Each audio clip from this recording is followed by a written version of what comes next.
Wrexham's match at Guiseley here on Calon FM. I'm Mark Griffiths and I'm joined by Alex Taylor, and we're looking forward to an interesting clash which, if it goes Wrexham's way, we'll see them go top of the table. 3 points here, with the two teams above them not playing, mean that Wrexham will go top of the league if they can beat Guiseley, who currently stand second bottom in the National League. And Alex, that's quite an incentive, isn't it? Absolutely. But, you know, take nothing away from Guiseley. This is going to be, you know, how many times have we come here and it's never ever been easy, has it? I mean, you look at the pitch out there, it looks like it could cut up quite easy. It's a tight pitch. It's one of the tightest in the league, in my opinion. And, you know, Dean Keats' side like to play this free-flowing football as well. You know, that sort of football that suits the racecourse. So if we can get a win today, it would be, as you say, massive. We just got to keep doing what we can, what we're doing, you know.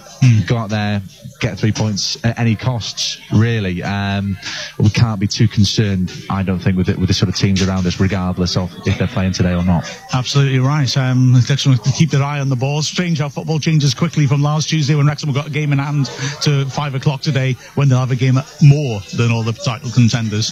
But the big news, of course, is the teams and whether the new man is starting, and he is. Nicky Davidix makes his Wrexham debut in midfield, and we understand he'll be playing in the centre of midfield. The other big news is that Scott Quigley is not fit. He's had hamstring issues since he arrived at the club. Even though he scored 2 goals at Hartlepool, he was still subbed fairly early. I remember Alex and I in commentary wondering why on earth he was taken off at 20 minutes to go when he was on a hat-trick. Well, the simple reason is that he wasn't fully fit.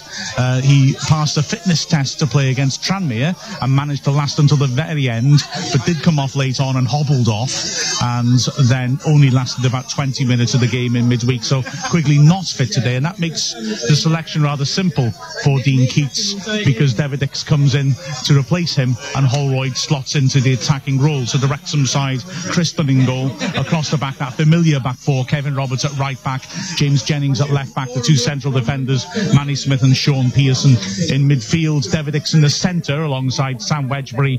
On the left hand side will be Kelly, on the right hand side Paul Rutherford, and up front Holroyd is partnered by Scott Bowden. The Wrexham substitutes, not many to choose from really, in all honesty.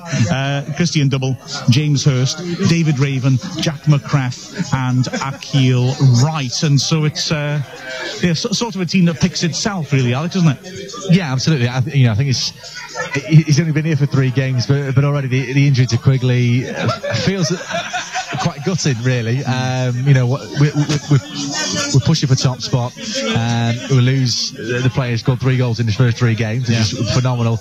But then we have to remember as well the Torquay game where we won comfortably. That was Bowden and that was Holroyd as the strike force there. So it'll be interesting to see how it plays out. Faith shown in Bowden and Holroyd to lead the line.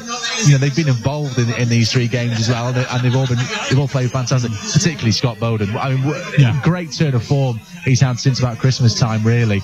But it'll be interesting to see. The partnership with Bowden and Quigley has been phenomenal to watch. It'll be interesting to see today the partnership with him and Holroyd. Absolutely. I mean, this really is an interesting thing for us. I was very keen for Quigley to be fit, not only because obviously I want a bloke who scores goals to be fit, but also because I was really curious as to what Dean Keats' vision of this squad is now that he's got Davidix in. Because I like the look of, as you said, the 3-man front line. You've got Bowden up front with Quigley. You've got Holroyd coming in from the left-hand side. Would Keats want to maintain that and have Davidix's extra creativity deeper on the pitch, which makes us suddenly, having been a side that struggles to score goals, look very attacking? Or would he maybe just think, no, I'll revert back to that more solid setup we had before Quigley came in, with maybe Quigley and Holroyd up front, perhaps Davidix on the left wing, and as 2 solid centre mids, which would maintain that solidity but would maybe lose something in terms of attacking thrust. Yeah, I agree. And I mean, I've already mentioned it once already. just look at the pitch. In terms of lengthways, Quigley likes to run in behind. We saw it against Tranmere. We saw it against Hartlepool. He likes to run in behind defenders when he can stretch his legs. That is where he is most dangerous. There's not going to be a lot of room out there today. No. It's going to be difficult for the tiny players, if you like, for Kelly. It's going to be difficult for Deverdix, I think, today. This is going to be a battle. This team are fighting for their lives, fighting for their league status on a muddy pitch, which, as we've already said, looks like it's cutting up already just from the warm-up. Yeah. It's tight. Maybe this game wouldn't have suited Quigley. We don't know. But I think in a battle like this, Bowden and Holroyd, I think, will be very much up to the task. Absolutely. I mean, I'm just looking. I've got some sad stats, and I do apologise. Oh, okay. When we have had this attacking look to the side, I've taken Gateshead out of the equation because we started like that and it changed after 20 minutes. So I've decided to take that out of the equation. I'm not sure how to categorise that. But this attacking look with 3 players up front, on average, when we played that way, we scored 2.2. I'll say that again in English. 2.2 goals per game.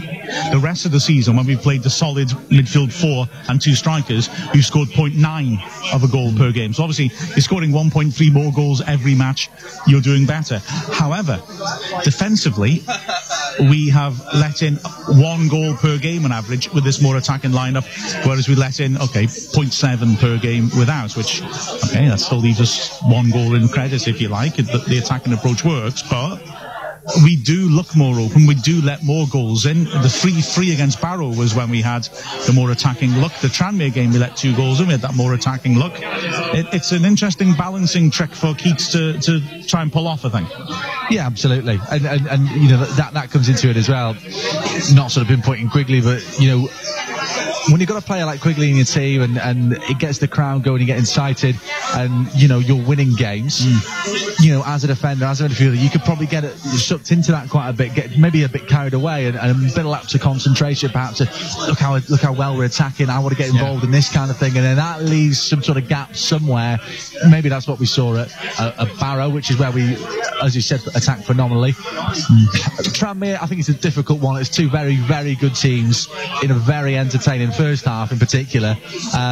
So yeah, I mean, it's just one of those things. It's Bowden and Holroyd, I think, are quite defensive-minded strikers as well, if you like. They're happy to do the dirty work and come back and help out at set pieces. So we'll just have to see how it plays out today. But I've got every faith in Bowden and Holroyd. Holroyd, of course, our top scorer this season. Absolutely, yeah. It's interesting to see how he balances that. And I would also say, to be fair, that the 2 games I mentioned where we let goals, and it felt like freak games to some extent.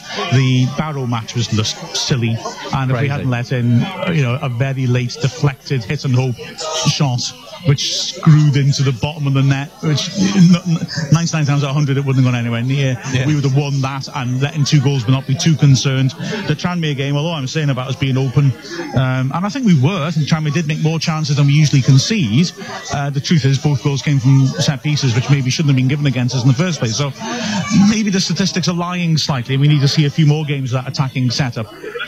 But at the moment, we're not playing with that attacking setup because of injuries anyway, and see what Deverdix can bring to the party. Yeah, but like I say, I'm not expecting that free-flowing attacking football by any means at all today. This is always a hard place to come, as last season proved. A last gasp winner from Paul Rutherford won us the game there and won us the 3 points. That was a horrible game. I was watching the highlights of that this morning, actually. I think we fairly dominated that game. It was only our 2nd game of the season, I believe, last season, wasn't it? Obviously, Jerry McDonough and John Rooney got the other 2 goals there, but we actually dominated that. Remember, we were a poor team, really, then, last season, weren't they? But it was by no means pretty. And you see some of the highlights and some of the mistakes that were made by both teams. Yeah. It's a horrible game. I'm expecting something similar today on a wet surface. It has been snowing around West Yorkshire as well today, of course, as well. It's cold out there. It's going to be what they call a classic slogging match, I believe. I think so, absolutely. Well, let's see what Dean Keats is anticipating today. He spoke to Ollie Williams before the journey down to Yorkshire. I'm Scott Bowden, follow Wrexham AFC. Calon FM on 105 FM. Guiseley tomorrow, a side who've got a lot to play for. It's going to be a tough game. Yeah, as you said, they've got a lot to play for total opposite reasons than ourselves. It's going to be a tough test, a very tough test. Obviously, the experienced manager got promoted out of division. They've gone full time, and they've added a lot of bodies over the window in the last few weeks, so it's going to be a really tough game for us. After 2 draws, is it important now that we get back to winning ways? Yeah, obviously, we got opportunity if we win. We got top of the league, so it's a big game for us, and but on the flip side, it's a massive game for them as well. Yeah, of course, and it's always going to be a tough place to go as well. Small ground, compact, pitch not always the best as well, so we've got to adapt ourselves.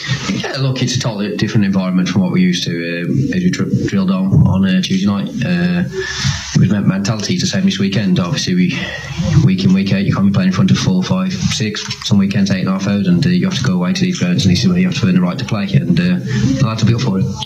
What's the message to the players going into this sort of game as well? Because obviously 2 draws on the bounce. Look, it's no different. It's no different to what we normally drive home to. It's mentality. We have to go there and play ourselves right. We've done that at Gateshead. We started well. On another day, the one that gets cleared off the line goes in. Christie had a great chance at the end. Just hit the outside of the post. We were very close to a perfect away performance. We're organised. We're hard to beat. They had one shot from 25 yards. Yeah, they had a lot of balls going into our box, but we defended well. We arrived on second balls. We had the full best chance of the game. Yeah. We put ourselves into a good position as well. We know that a win this weekend could put us even better one. Yeah, as you said, we're in a decent position. It's very tight at the top. There's only 3 points separating a lot of teams just outside the playoffs as well. So it's going to, as I said, it's going to be a tough test, but it's one that we're prepared for and one that we'll go in there looking forward to. You've recently, obviously on deadline day, made a new acquisition in Nicky Davidic. Pleased to get your man. Yeah, definitely. It's been a long, drawn-out process. I'd like to have got him in just before to get him available for the Gateshead game, but it's just not happened. I knew it wanted to happen. The lad wanted to be here. Obviously, everything that's gone on of that club. We hope it gets sorted for the fans and for the football club itself. And but as I said, great acquisition for us as a football club going forward, and he'll play a very good part in the future of the club. Going into February now, January, good month, unbeaten.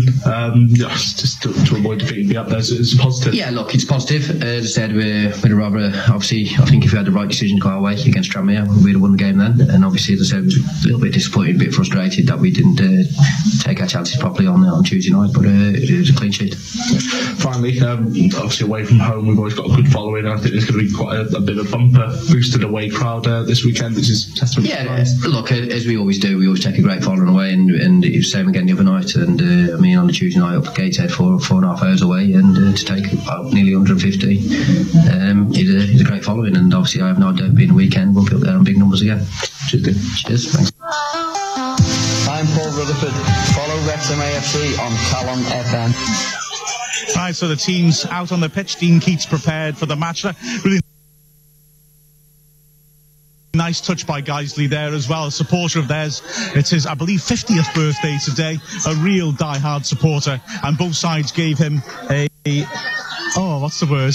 I've just said it a second ago. When you walk guard of honour. Guard of honour. Thank you, Alex. My mind's gone. That's an encouraging sign for a commentary, isn't it? When you can't bring simple phrases together. The two things with a guard of honour for him. That was nicely done. That was classy. He's been given a Guiseley shirt with 50 on the back as well, and that's good to see. And that's exactly what community football clubs are all about. So, back to business. Wrexham against Guiseley. And just to run through those teams again. So Wrexham with the one change. Nicky Davidic's making his debut in the middle of midfield. Wrexham lining up with Chris Dunn in goal. At right back, Kevin Roberts. Left back, James Jennings. The two central defenders, Sean Pearson and Manny Smith. In midfield, on the right, Paul Rutherford. On the left, Marcus Kelly. Nicky Davidic and Sam Wedgbury in the centre of midfield. And up front, Chris Holroyd and Scott Bowden, the subs for Wrexham. Christian Dibble, James Hurst, David Raven, Jack McCrath, and Akil Wright. As for Guiseley, who, as you often find with teams down the bottom end of the table, who are toiling, their performances are better than their results suggest. Their last few matches, they've made a decent fist, taken the game to good sides, but have conceded late goals. So Paul Cox, a very experienced manager, has really been reshuffling, and 5 players make their home debuts here today, fantastically. and he's been moving formations around, moving players around, but after a rather unfortunate loss at Dover last Saturday, he's only made one change. This is a debutant, a Frenchman coming in, Victor Nirenold at right back. So they'll end up with ex-Wrexham keeper Luke Coddington between the sticks. He's here on loan. Across the back, Nirenold, Harry Flowers, Sean St. Ledger and Adam Crooks, James Roberts, Alex Ray Harvey, Simon Lenihan and Callum McFadzean in midfield, and Dale Southwell and Coyote Odejay, a dangerous duo up front. Wrexham will have to watch carefully. The subs for them: Ashley Palmer, Alex Purver, Mike Fondop, Andy Howarth and Rowan Liebird. Paul Marsden is the referee. And yeah, I mean, Paul Cox, a canny manager. He's chopping and changing his squad and his team. Alex, he'll put out a team that'll fight for everything here, won't he? And we all know what a Paul Cox team is all about. We still have the race course. There's going to be time wasting. There's going to be frustration. You know, this is not going to be a pretty game, and we know that. But I mean, you know, since that Geyser game, I feel that we've played on those tactics as well. You know, time wasting and going down easy, that kind of thing. Sometimes it works. It really does. Yeah, absolutely. So it looks like it could be hand-to-hand combat, but Dean Keats has put a side together better equipped to that sort of mano-a-mano battle than any we've seen for Wrexham for a long time, as Wrexham get things underway and immediately thump it out of play for a throw-in by the corner flag, although the wet pitch nearly made it stay in by the corner. Wrexham kicking towards an impressive Wrexham contingent who are making their voices heard in the open terrace behind the goal. Wrexham in red shirts, white shorts, Guiseley white shirts, blue shorts as the ball's thrown. Roger J flicks it on, but Wrexham are fighting and win it back on the edge of the alley. Lovely skill by Davidix, opening up to the left-hand side. Bowden early cross to the far post, and it's headed wide. It wasn't really an attempt on goal by Rutherford as much as an attempt to win a header and see where it went. If Rutherford was a 6'2" target man, that was a good ball in for that tighter player, wasn't it? Great play. Wrong target. Yes. I think that's you know, nice to see Davidic's first involvement. Won the ball well. That's a drop of the shoulder laid off for Bowden as well. Bowden, ideally, I mean, you want Bowden in the box there, don't you? But it was a great crossing on the left, and as I say, if that's Quigley who's missing, unfortunately, that's a header on target, isn't it? Absolutely. It was, as you said, nice skill by Davidix in a tight area to win it, as Manny Smith has beaten to it in the air for the restart. Wrexham in the back. Wedgie knocks a long diagonal, which Bowden will chase. It's hacked away by Flowers and will go out for a throw and nearly hit the linesman on their heads, which pleases fans almost as much as when their team score, that sort of thing, doesn't it? Absolutely. He was very anxious, that linesman. It was brilliant because there's not a lot of room, is there, behind? Yeah. You know, in this ground, full stop. But between the line and the sort of gates around the side, wasn't a lot of room. But nearly just plonked straight on his head. It was coming down almost vertically, and yet he decides to duck, which isn't really the best tactic in that situation. Throw-in taken that, and a poor touch by Flowers. But at a second attempt, he's hacked it out of play. Throw to Wrexham on the halfway line. Yeah, linesmen always seem to have this thing, they're not allowed to touch the ball, so if the ball's right by them and it's a goal kick, they won't kick it back. But he was almost like, I don't want to touch the ball deliberately, and he seemed so obsessed by that he nearly forgot to avoid just smashing him in the head. I can tell you, as a qualified referee and someone who's been a linesman at the racecourse ground, I can tell you that is true, that they're not supposed to. I have no idea why. Yeah. There's no reason for it. Bias, innit? Yeah. Who'd you give it back to? No, that's told us what you think. Throw-in taken by Jennings, flicked on well in the air by Davidix, but headed clear once more. Jennings pops it back to the edge here, testing ball. Holroyd running into the area, will just be beaten to it. It drops loose as a shout for handball. It falls loose again. Kelly's off this poke wide. Ooh, that was a decent half chance. He was very alert to get onto it, just couldn't keep it on target. I think he just went at the ball with the wrong technique. He sort of tried to stab it with the outside of his foot to put it in the bottom corner, and it skewed wide of Connington's goal there. I think you just rasp that with your laces. That's going in. Great play by Holroyd, though. Good persistence from him. Nice little touch into the area as well. Shouts of a handball, but I think it was half-hearted, really. But Kelly there, glorious chance. He tried to sweep through it. He tried to stab it and skewed it wide. I think the fact he's very left-footed as well made him hit it that way and get his body shape wrong. Interesting, by the way, Davidix is playing on the left wing and Kelly in the middle, and which isn't what we were led to believe, as here's Guiseley's first attack, but it ends quickly with a poor pass, and good pass now by Wedgbury out to the right-hand side. Rutherford accelerates over the halfway line. and the bobbling pitch isn't helping him, but he's held on to possession. Guiseley are back into position quickly. So Rutherford plays a neat little give and go to Holroyd. Roberts now on the right, has allowed a lot of space to carry it forwards, rolls it down the line. Rutherford, chance to cross, cuts onto his left foot, stands it up towards the far post. Davidix attacks it, and the keeper comes to, flags up, and I think Davidix has been penalised. I think he's a bit unlucky there. Coddington didn't look very convincing. He didn't make the cross, and Davidix has been penalised. A bit unlucky, perhaps. Yeah, I don't think there's too much in that. I think the referee's given one of those token free kicks. If there's any contact in the goalkeeper, then it has to be a foul. We've seen Coddington's exploits in the 10 appearances he's made over 2 separate loan spells at Wrexham. What a brave goalkeeper, as epitomised in the Tranmere performance away, the 1-0 win. I think that was far too easy. I think he's played it there. Kick taken, and Lennon flicks it on, but Wrexham clear once more. Bowden holding up an halfway. Then good start. There's Davidix, head up, plays the first time ball down the line, but the run wasn't made for him. So it's smashed clear once more. Adijay is beaten to it by strength from Pearson, but an early ball by Harvey's a nice idea. Manny Smith did well to sort his feet out and keep his balance and clear it, and it's gone rather fortuitously for Wrexham for a throw-in, level edge of their own area. And that's the danger, isn't it? Adijay backing in there, and the runners from midfield, quick little nippy central midfields. That's going to be the danger there. Particularly, you look at Alex Ray Harvey there as well. Good little nippy, tidy midfielder. Yeah. We know that Pearson and Smith are great in the air and enjoy a physical battle, but Adijay is very, very big. Throw-ins taken, and Holroyd shoved in the back. Free kick in midfield. Ball just went whistling over our heads there. I didn't register that was nearly coming straight to our faces. You're like that linesman you are. You can't work out. I get it now. I get where he's coming from. You said you're a qualified ref, so obviously it's some sort of match official spatial awareness illness that hasn't been fully advertised. Some sort of bubble we all live in. Yeah. Just £1 a week can help referees to improve their depth perception. I might start this charity, sounds like a good idea. Free kick to Wrexham in midfield. Jennings will take it. Lofts it over Southwell, and it falls on the edge of the area where Manny Smith helps it on, and that's Sean Pearson fighting for it. He's not down to Rutherford. He takes it on right side of the box, chips it in delicately. Maybe that was a chance to hit it instead. It's a diving header clear by Nirenald. It's played back in and then volleyed away to the halfway. Then Southwell's a good willing lateral runner, and he's picked that up and tries to start something, but the early ball forwards is too early.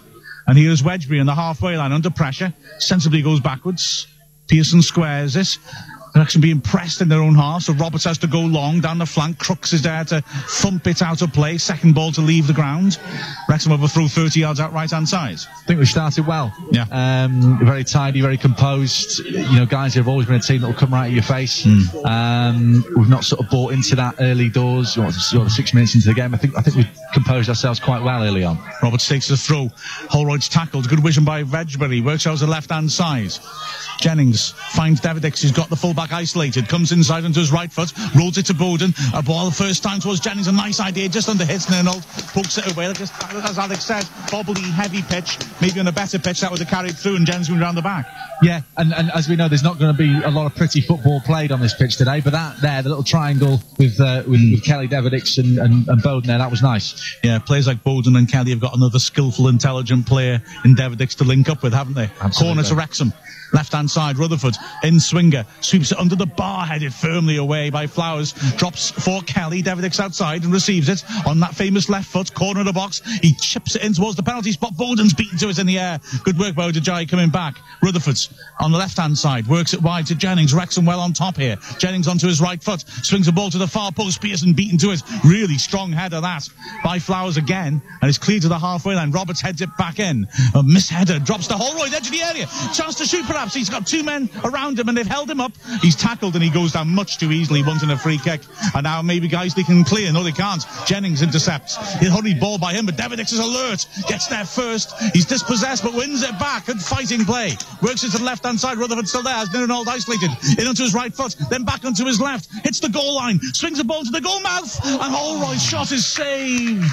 It's 6 yards out, and Holroyd swung his left foot at it. Maybe didn't quite get on hold of it. And Coddington saved low to his right. Great play. There's sort of a lot of untidiness there. Back one way, then the other. Missed kicks everywhere. Holroyd nearly in. Felt he could have maybe taken that shot on a little bit earlier. Good defending, good recovery from Geisley. But again, Davidix, vital to that attack there. Won the ball back, didn't give it up. Oh, it's one of those things, new player, maybe we're just a bit excited about everything he does, but he's done really well. He's doing them well, though, isn't he? 9th minute here on Calon FM. It's Geisley 0, Wrexham 0. But Wrexham's certainly on top, and Coddington busy already, whereas he is done with the ball to his feet, and he has just been a spectator thus far. First time he's touched it, I think, isn't it? I think you're right, yeah. 8 minutes in. So, done. Hits it flat out to Roberts. I've got to say, for that attack started from the throw-in, Roberts was allowed to steal an unbelievable amount of yards to put it in, and the ref didn't spot it. And there's a long ball top by Roberts. Looks a straightforward one for Flowers, but he's headed it backwards and out for a throw by the corner flag, right-hand side. Just doesn't look in that Geisley defence. Obviously, there's, as you said, 5 players making their home debuts. Yeah. Not a lot of communication going on. Not a lot of awareness in that back four at the moment. Well, 3 of that back four and the keeper are making their home debuts. Nirenald completely Geisley debut. The others made their debut last Saturday. Throw in taken short, given it back to Roberts, level the edge of the area, feeds it backwards. Wedgbury pokes it down the line, and it's miscontrolled by Rutherford. It's a shame, because the other thing I was going to say is Rutherford's been quiet the last couple of games, but he started very brightly. He turned the debutant fullback Nirenald inside out, didn't he, when he put that cross in for Holroyd? Absolutely. But there we see the unlucky side, and probably the pattern of how this game's going to go. It's a simple ball like that, but because of the sort of turf and the heaviness of the pitch and the bobbles, as we mentioned, it just bounces off Rutherford and out for a throw. And I think we can expect to see quite a bit of that this afternoon. Absolutely. It's quite a heavy pitch. Wrexham are doing pretty well on it so far. Long ball forwards where the keeper headed out of play. Throw to Geisley, about 20 yards out from their own goal, left-hand side. Crooks will take. Throws to the halfway, and O'Jay's fighting for it, flicks it on and puts it out of play. Throws to Wrexham. Geisley are direct, they get in your face, they keep feeding balls back in, and that sort of side will pen sides, and they pinned over him for a long time on Saturday, but that hasn't happened to Wrexham yet. Wrexham are monopolising possession. From the throw-in, Roberts dinks it forward, testing ball. Flowers, who's looking good in the air, heads it clear and smashed out for another throw to Wrexham. 35 yards out. I think the aerial battle is always going to be 50-50 in a game like this against a team against Geisley.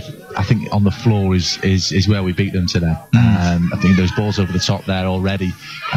Once they're facing their own goal, we're looking every time.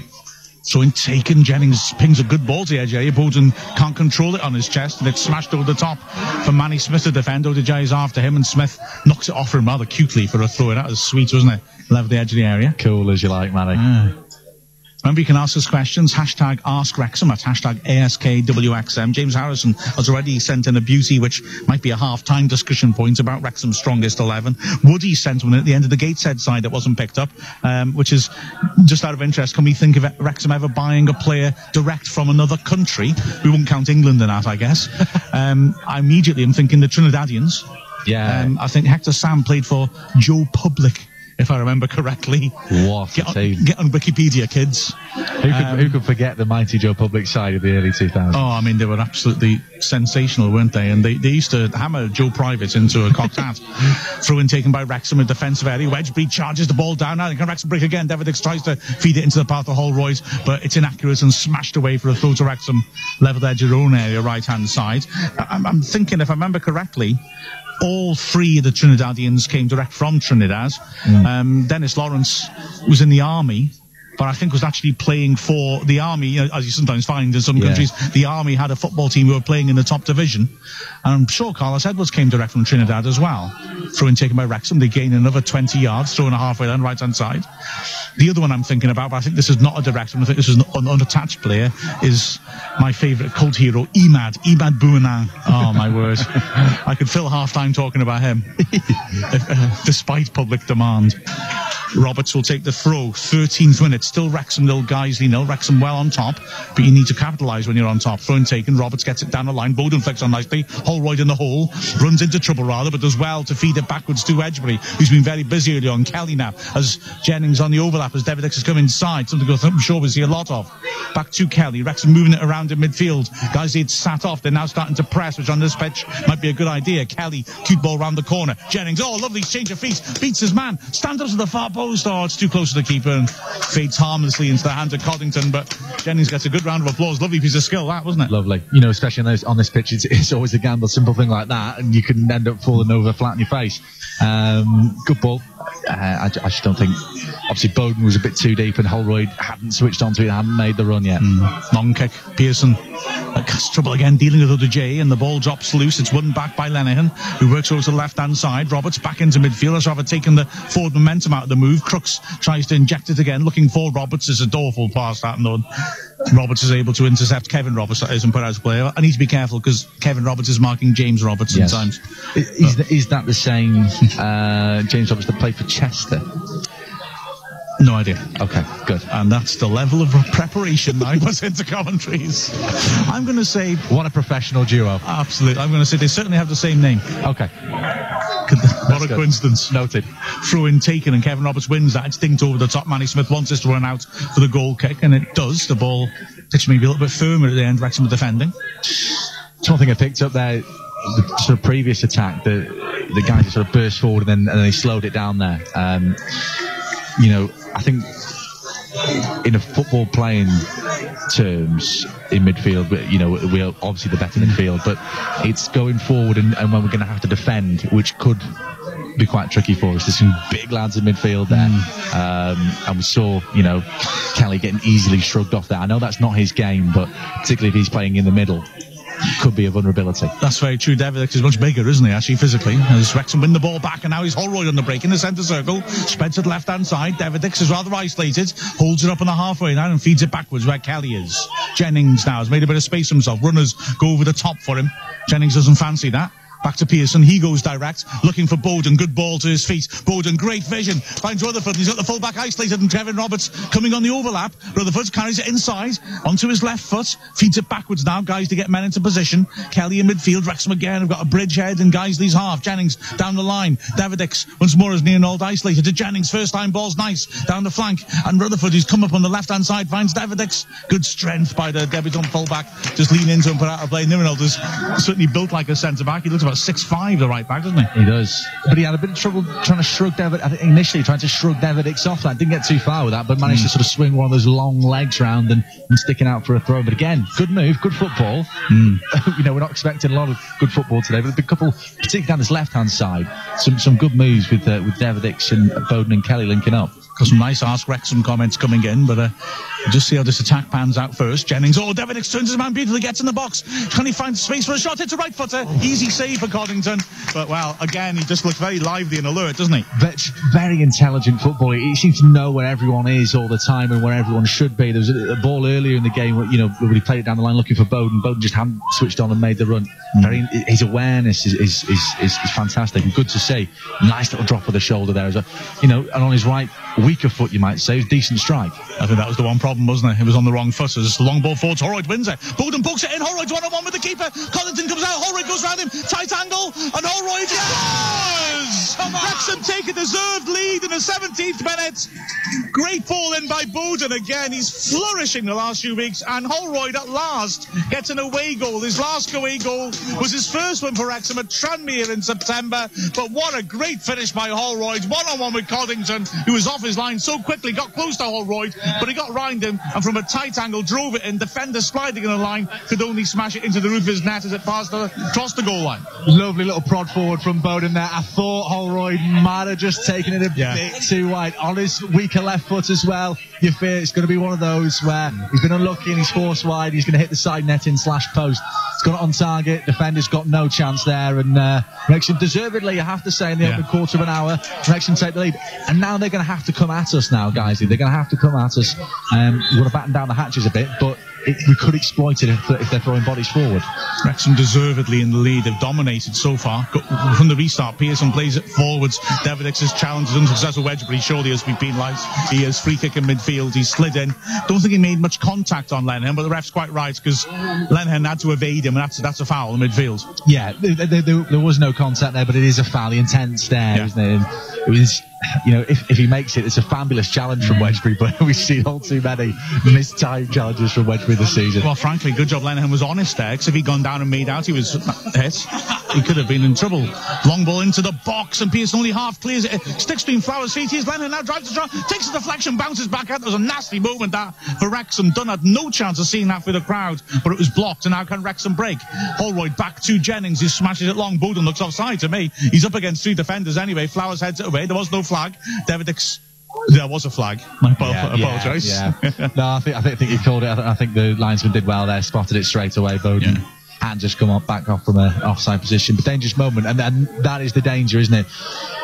And these costly free kicks that we have conceded for the whole season, really. As strong defensively as we've looked, we have looked vulnerable from set pieces at times this season. Look, I mean, I've said it before, look at the size of some of these lads for Guiseley. That caused problems there, and it only takes a nick as it did there. Luckily, we had a body on the line. Free kick launched in by St. Ledger. Looked like a push by Flowers, not given. Pearson wins an authoritative header anyway. It's chipped back in towards the edge of Wrexham's area. Easy header clear for Roberts, and a clever one. And Wrexham will break on here. Rutherford right hand side, feeds it onto the halfway line. Bowden has it. Holroyd screaming for the diagonal. Bowden delivers this. Holroyd now, left hand side, a little bit isolated. Davidix has arrived, and he takes a runner away from him. Holroyd drives a shot. Good work by Lenihan to get back and get a block on it. Throw level the edge of the area. Davidix, desperate to take a quick throw and fumbles the ball in his eagerness, and the opportunity's gone. Jennings will take it after Davidix very kindly dried it on his shirt. And Davidix receives the ball back to Jennings on his right foot. Thinks about the cross. Lennon's done well again to hold him up. Oh, a lovely ball by Jennings. Puts Davidix in around the back of the fence. He pulls it back to Bowden. 6 yards out. He's forced wide. So Davidix chips it into the near post, headed behind. Oh, the intelligence of Davidix and Jennings there was brilliant. It's brilliant football. It really is. We built this entire game about there's not going to be a lot of good football play. It's been superb. Jennings and Davidix, they're just on the same wavelength. These little give and goes, these 1-2s, making intelligent runs. It's fantastic to watch down the left-hand side. Still haven't got to those questions, but this is fun. Rutherford with the in-swinger. Stands it up towards the far post. Collington can't attack it. Pearson goes down the box. Nothing given, but it falls 6 yards to Davidix. Can he nail this? He drives it. It's blocked. Comes down to Pearson, right side. Stands it up under the bar. Collington's coming. Takes that comfortably. Sensible keeping that. But Davidix there had a chance to score in his debut. Ball's not long, too long. Good work by Roberts. Just gets underneath his man and shoves Southall off it. I think he could have taken that a lot earlier, Davidix there. I think he just tried to set himself right, but first time go for the bending top corner effort there, I think, and force Collington into a save. But great play again. Play again. It's a crowded area after a little scramble from the corner, and he just wanted, and with good composure, wanted to set himself and get the perfect opportunity. But the trouble is, it was a crowded box. Maybe best to hit it early before people set themselves. As Guiseley knocked the ball forward. Aggressive play by Wedgbury. Just about got there first and smashed it deep into the opposing half. Stood up once more on the edge of the box. Pearson is there. Nods it down, and Wrexham can break once more. They are breaking so well on Guiseley here. Davidix feeds it down the left-hand side. Bowden. Jennings herring outside him again. Bowden feeds a good ball to him. Early ball by Jennings is behind Holroyd and cleared. Kelly sprints across and covers it in the middle of the pitch. Works her over to the right-hand side. It's fed forwards by Roberts. Back to Kelly. On the halfway line, Kelly, lovely little change of direction, beats his man, gets on his left foot and threads it into the box. Nice idea, but it was well spread. Bowden's managed to win it back though on the corner of the area. Rutherford back to Bowden, right flank, swings across to the near post. Davidix attacks it. Flowers volleys it out wide, puts it out for a throw by the corner flag. We are really stretching him at the back. Absolutely. We're sort of capitalising the chances that we are creating it and just connect with some of these crosses, because everything down the wide is superb. It's just that ball into the box isn't finding everyone every time. Maybe not too many bodies in the box, to be honest. That's a fair point, isn't it? Yes. Roberts will take a throw by the corner flag. Wrexham coming forwards once more. 1-0 to Wrexham here in Calon FM. 22nd minute. As the ball's played to Kelly, he works out wide. That's good work under pressure from Lenihan, who's been very energetic in midfield. Jennings. Oh, it's a cute little ball to the edge of the area. Davidix pops it back first time. Wedgbury to Holroyd. He's dropped off from the front. And Wrexham are being pressed back here, but they're keeping the ball with composure. Pearson knocks it long. Davidix in the air, can't challenge for it. It's brought away by Ninno. Dreadful touch by him, but he just about manages to ride a challenge, and it falls kindly on the flank, initially at least, for McFadzean, who's caught by Kevin Roberts. Late tackle. I think this would be a yellow card, to be honest, to Kevin Roberts. Yeah, looks like it may well be. Well, you can describe that yellow or not, and then you can take us through to half-time, Alex. Absolutely. Well, it was, as you say, a heavy touch there by Nirenold. Ball forward. Wedgbury got some sort of contact on it. It just felt kindly for James Roberts, who was hacked down by Kevin Roberts. He's getting away with a warning here. I think that'll be the last word. But again, Guiseley have the opportunity to work that ball into the Wrexham area, which proved pretty troublesome the last time. So James Roberts, it's towards the left-hand side. It's floated towards the penalty area. Keeper's come a long way, Chris Dunn, and it might still fall. Oh, he's blocked in the end, I think, by Wedgbury. Chris Dunn came a long way and didn't get there. Well, I think he sort of got there at the same time as the striker, and he got a small punch on it, but it deflected off the striker's head as he punched it, and so it hit the top of his fist and didn't go very far. And McFadzean's shot, well, good job Wedgbury was there. So a corner for Guiseley, left-footed outswinger from the left-hand side. It is McFadzean. Headed down, but not away by Roberts. Back into McFadzean, closed down by Rutherford. Ball into the area, headed away by Manny Smith. Might come for Harvey, takes a heavy touch and hacked away by Rutherford. Now Wrexham can break. Bowden pops it off nicely for Deverdix, who rides the challenge of Lenihan, but just too much on that own. McFadzean, the corner taker, recovers back to the left-back position. And wins a throw. He's a very exciting signing, Deverdix, but we know from seeing him play for Hartlepool, the thing he hasn't really got is pace, and in that situation there, he knocked it in front of him, but he wasn't going to outpace McFadzean to get to that. He's one of those players, isn't he, that almost doesn't need pace because he is such an intelligent player. But yeah, in that situation there, you want a bit of pace just to sort of get you back up the field, as Rutherford does well to stop that from going out from a throw-in. And then it comes to Wedgbury, who thinks this is how you do it and smashes it out of play. So a throw on the far side for Guiseley, halfway inside the Wrexham half. 25 minutes played. It's Guiseley 0, Wrexham 1. You're listening live on Calon FM. Will be McFadzean to take this, the left back.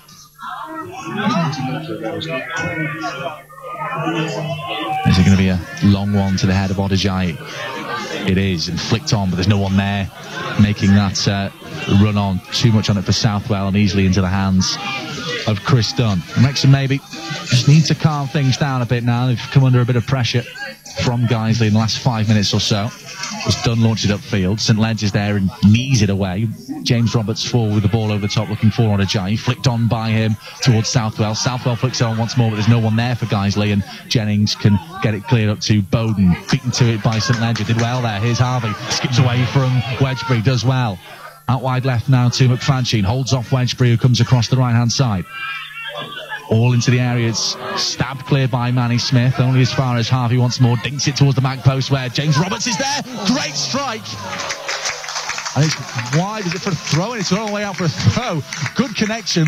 One of those, we've said it before, too good connection, because it was straight like an arrow. And it's gone all the way out for a throw on the far side down by the corner flag. That was a tremendous strike, wasn't he? You could see him setting himself for it. Great hit. I mean, this is what Wrexham have to watch out for. They're a very direct team, Guiseley, and a team that plays that will have spells where they pen you in and you just clear it and they put it straight back in again. That's their game plan. And since the goal, that is what they've been doing. Wrexham did brilliantly the first 20 minutes, breaking on them and controlling possession. Need to get back to that again. Header out by Crooks on the far side, so it'll be a throw into Wrexham once again. Halfway inside their own half. Header by McFadzean this time, up to Southwell, knocks it off for Odijai, back inside to Lenihan, goes back into his own half with St Ledger now. Forward to Crooks, forward to Odijai, beaten to it this time by Manny Smith, but Alex Ray Harvey is there. McFadzean on the left-hand side, pressed back by Rutherford. Crooks again on the left, stands it up, puts it up to Odijai once more, he turns Manny Smith, but it came all the way through to Jennings in the end, and there's maybe a shout for a foul there against Manny Smith. Again, it's going to come back to him. Flicked on this time by Odijai and by Southwell. Chris Dunn comes a long way. Southwell, he's done really well, Chris Dunn. He just got a hand to it there. That was dangerous, wasn't it? That's goodness me. I'm not sure he should have come, but he managed to improvise a good save there. And it was one of those again, he came a long way, and well, McFadzean buys the free kick there. Rutherford came in late, but McFadzean looked like being taken out by a WWE wrestler. He went down a bit spectacularly. The ref was right there, so no contact. Yeah, done then. See, they're starting to cause problems. Like Jay's really big unit, and even Pearson and Smith can't dominate him physically. And that little touchdown then, well, I don't know, I suppose. No, I think Dunn probably is right to come out, but Southwell's always going to beat him to it. And as it bounced about hip height for Southwell, he's waiting for it to come down. He just snuck his hand around his body and just patted it away. Yeah. It was unorthodox, but effective. Free kick comes in central all the way down Dunn's throats. And there's the customary complaining from Sean Pearson as he goes tumbling down. It's rolled short to Jennings, down the line for Bowden. He's got Holroyd up with him. Just couldn't find it. It was driven into the body of Flowers and away by St Ledger. Flicked on, might come for Odijai. Here's James Roberts, tackled by Kelly. It's turned into a bit of a scrap now. Flowers just up in the air, might come for Wedgbury, who gets his header all wrong, but it comes to Kevin Roberts at the right back position. Down the line now for Rutherford, back to Kevin Roberts once more, trying to float it forward, just didn't get his foot round it, and it's out of play. And Wrexham have just lost the tempo of their game in the last sort of 10 minutes or so. Yeah, and like I said, getting forced back, midfielders to drop deep, and therefore that's Guys' game plan. Long balls in, we clear it, then they get into the second balls first, and they just put it straight back in again, and just pen you in more and more. So it will be a throw-in to come from Crooks inside his own half, down the left-hand side. It's over everyone and into the body of Rutherford, who is adjudged to have been fouled by McFadden on the far right-hand side. So a free kick for Wrexham, 1-0 up here at Guiseley. Ask Wrexham things. We may do a few at half-time, but Andy Snowden just saying he could hear a lady selling raffle tickets in the background. Oh, yeah. You're right. You're saying, Andy, could she have chosen the time a bit better? It was quite peculiar, but 20 minutes into half, she just came to the front of the stand and just shouted at all of us trying to buy a raffle ticket. Oh, we weren't arguing with her. I don't think she did any business, though, did she? No, maybe not. As Kevin Roberts drives this free kick down the line, it's going to go straight out of play. And that's a bit of a waste. Again, Roberts' delivery in the last 2 moves or so just come wildly straight out of play. I got to say that comment also bears out Hugh Phillips' kind comments about the commentary and the audio quality. Ooh. If you can pick out a woman 5 rows in front of us, word for word, we must be coming through loud and clear. It's up in the air. It's with Harvey inside his own half, up towards Southwell. Header away is by Smith, again by Harvey, and then Roberts heads it forward once more, down by Flowers this time, and Harvey hoofs it forward. There's a bit of space for Southwell down the left-hand side. Now back comes Kevin Roberts into the Wrexham 18-yard box now as Southwell drops the shoulder, just slipped at the vital second, allowed Kevin Roberts to get a foot in. Guys, he's still in possession though. Here's Alex Ray Harvey down the line, looking for McFadden. Will give chase, and Wedgbury just watches it out for a goal kicker. Perhaps now an opportunity for Wrexham just to settle on their game again, Mark. Someone needs to go down and pretend they're injured, I think, as well, just to slow things down a bit. Yes. Because the last 5 minutes spiraled out of our control a little bit. Southwell there, there's breakaway. I like the look of him. He's intelligent, I think, and he's just spotted a little gap because Roberts has stepped up. He's got good lateral movements, and he just drops into that little pocket, and then he's available and they knock it long. And he miscontrolled, and the attack broke down, but then he showed the pace to turn around and pick it up again and try to restart it. I think he's a good striker. As Dunn drives it long, straight through the middle, big header from Flowers all the way. And I might ask some questions here from Jennings and Dunn. Jennings does really well to hack it forward towards Deverdix, who managed to do well up against Nirenold. Down the line, here's James Roberts now up against Jennings. Bobbles as he does it into the 18-yard box. Delivery was poor, straight to the feet of Wedgbury. Comes inside onto his right foot. He plays a lovely ball out wide right to Rutherford. Bit of space for him to work into now. Those little scouse legs moving. Comes in field. Cross ball to Deverdix now, the debutants. Up against James Roberts. Deverdix comes in field onto his right foot. Up to Bowden. Lays it off. Jennings, he's got Rutherford ahead of him. Here is Rutherford onto his left foot. Stands it up into the area. It's a hopeful looking one. It's sort of floated in. Stabbed away by James Roberts. Might come for Kelly with a bit of space. Moves it on first time to Wedgbury. Dinks it out wide, back out left to Jennings. Comes the 18-yard box. Swings it in. Low one, and it's deflected behind for a corner. That's more like it. Wrexham back to their tempo again. 2 good crosses there. I thought Rutherford using those little scouse legs to good effect. Thinking it, and it was a good header away because Bowden was attacking it. And then that second one from Jennings, nasty ball to the near post. Flowers had no option but to put it behind that. That's what we were doing in the first 20 minutes. That's good. Now we need to maintain that, don't we? And for the second time in the match,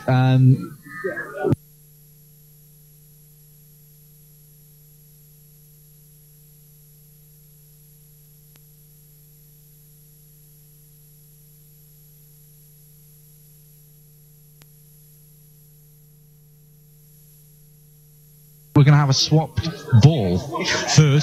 Not that I'm counting. Ah. Yeah. This one's just flat, though. So there we go. Does anyone in Guiseley have a pump? Third ball we've had to use today. Well, it looks like... Have they changed it? Yeah, Rutherford has a ball. And we've got a bit of a break in play here for ball changing. They're going to return... We'll give him a different one. Well, Roberts thumped it across to Kelly to relay it over, and Kelly just smashed it straight into the dugouts because the ref hasn't realised Rutherford's already got a ball. And the referee is about to tell Kelly off. Rutherford's been holding the ball over his head like a scene out of Lion King. So a right-footed in-swinger from the left-hand side from Rutherford. It's towards the penalty spot. Pearson with a header, cleared off the line. by McFadden, I think it was. Kelly back in now. Here's Rutherford. Back to Kelly once more. Crossing position maybe on the right foot. It's towards the edge of the D. Big header away by Flowers though, and maybe Guiseley can break now. Stabbed forward by Lenihan. Here's Harvey up in the air once more to Southwell. Brings it down and evades one, then two. He's trying to shrug away from Devedix, who goes scrambling on the floor. Now is McFadden crossing position. It's gone from one side to the other here.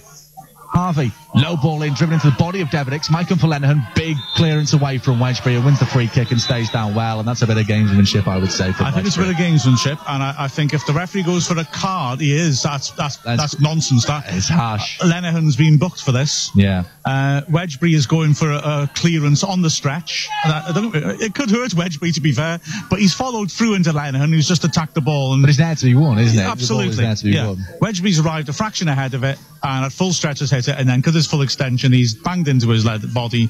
He's and maybe extended his knee a bit, and that's not a yellow referee. Lenihan's not made any attempt to go at Wedgbury in any sense. He's just looking to challenge for a 50-50, and that's poor refereeing that.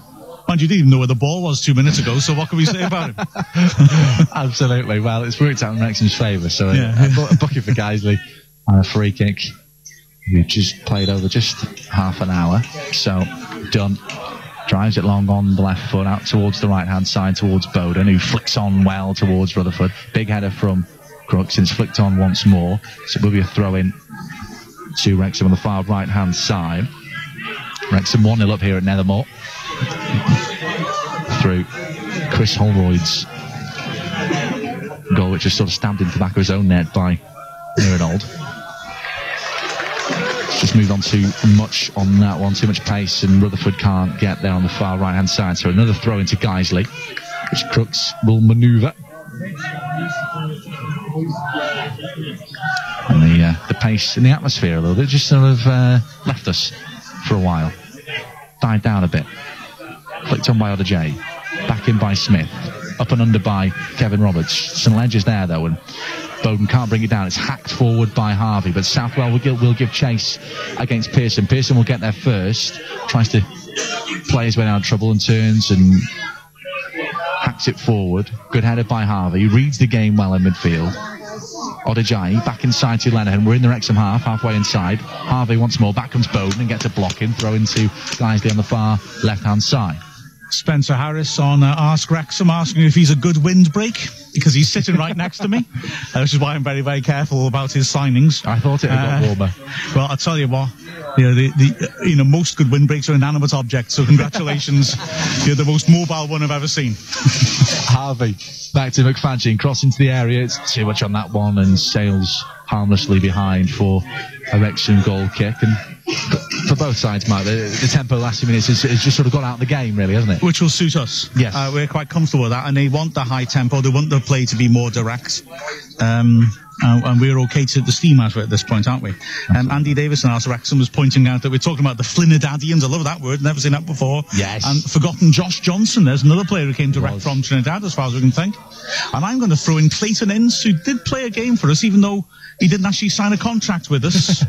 I'm not sure where he came from directly, but yeah, that's as good as I'm going to get, I think, with those direct players from abroad, I think.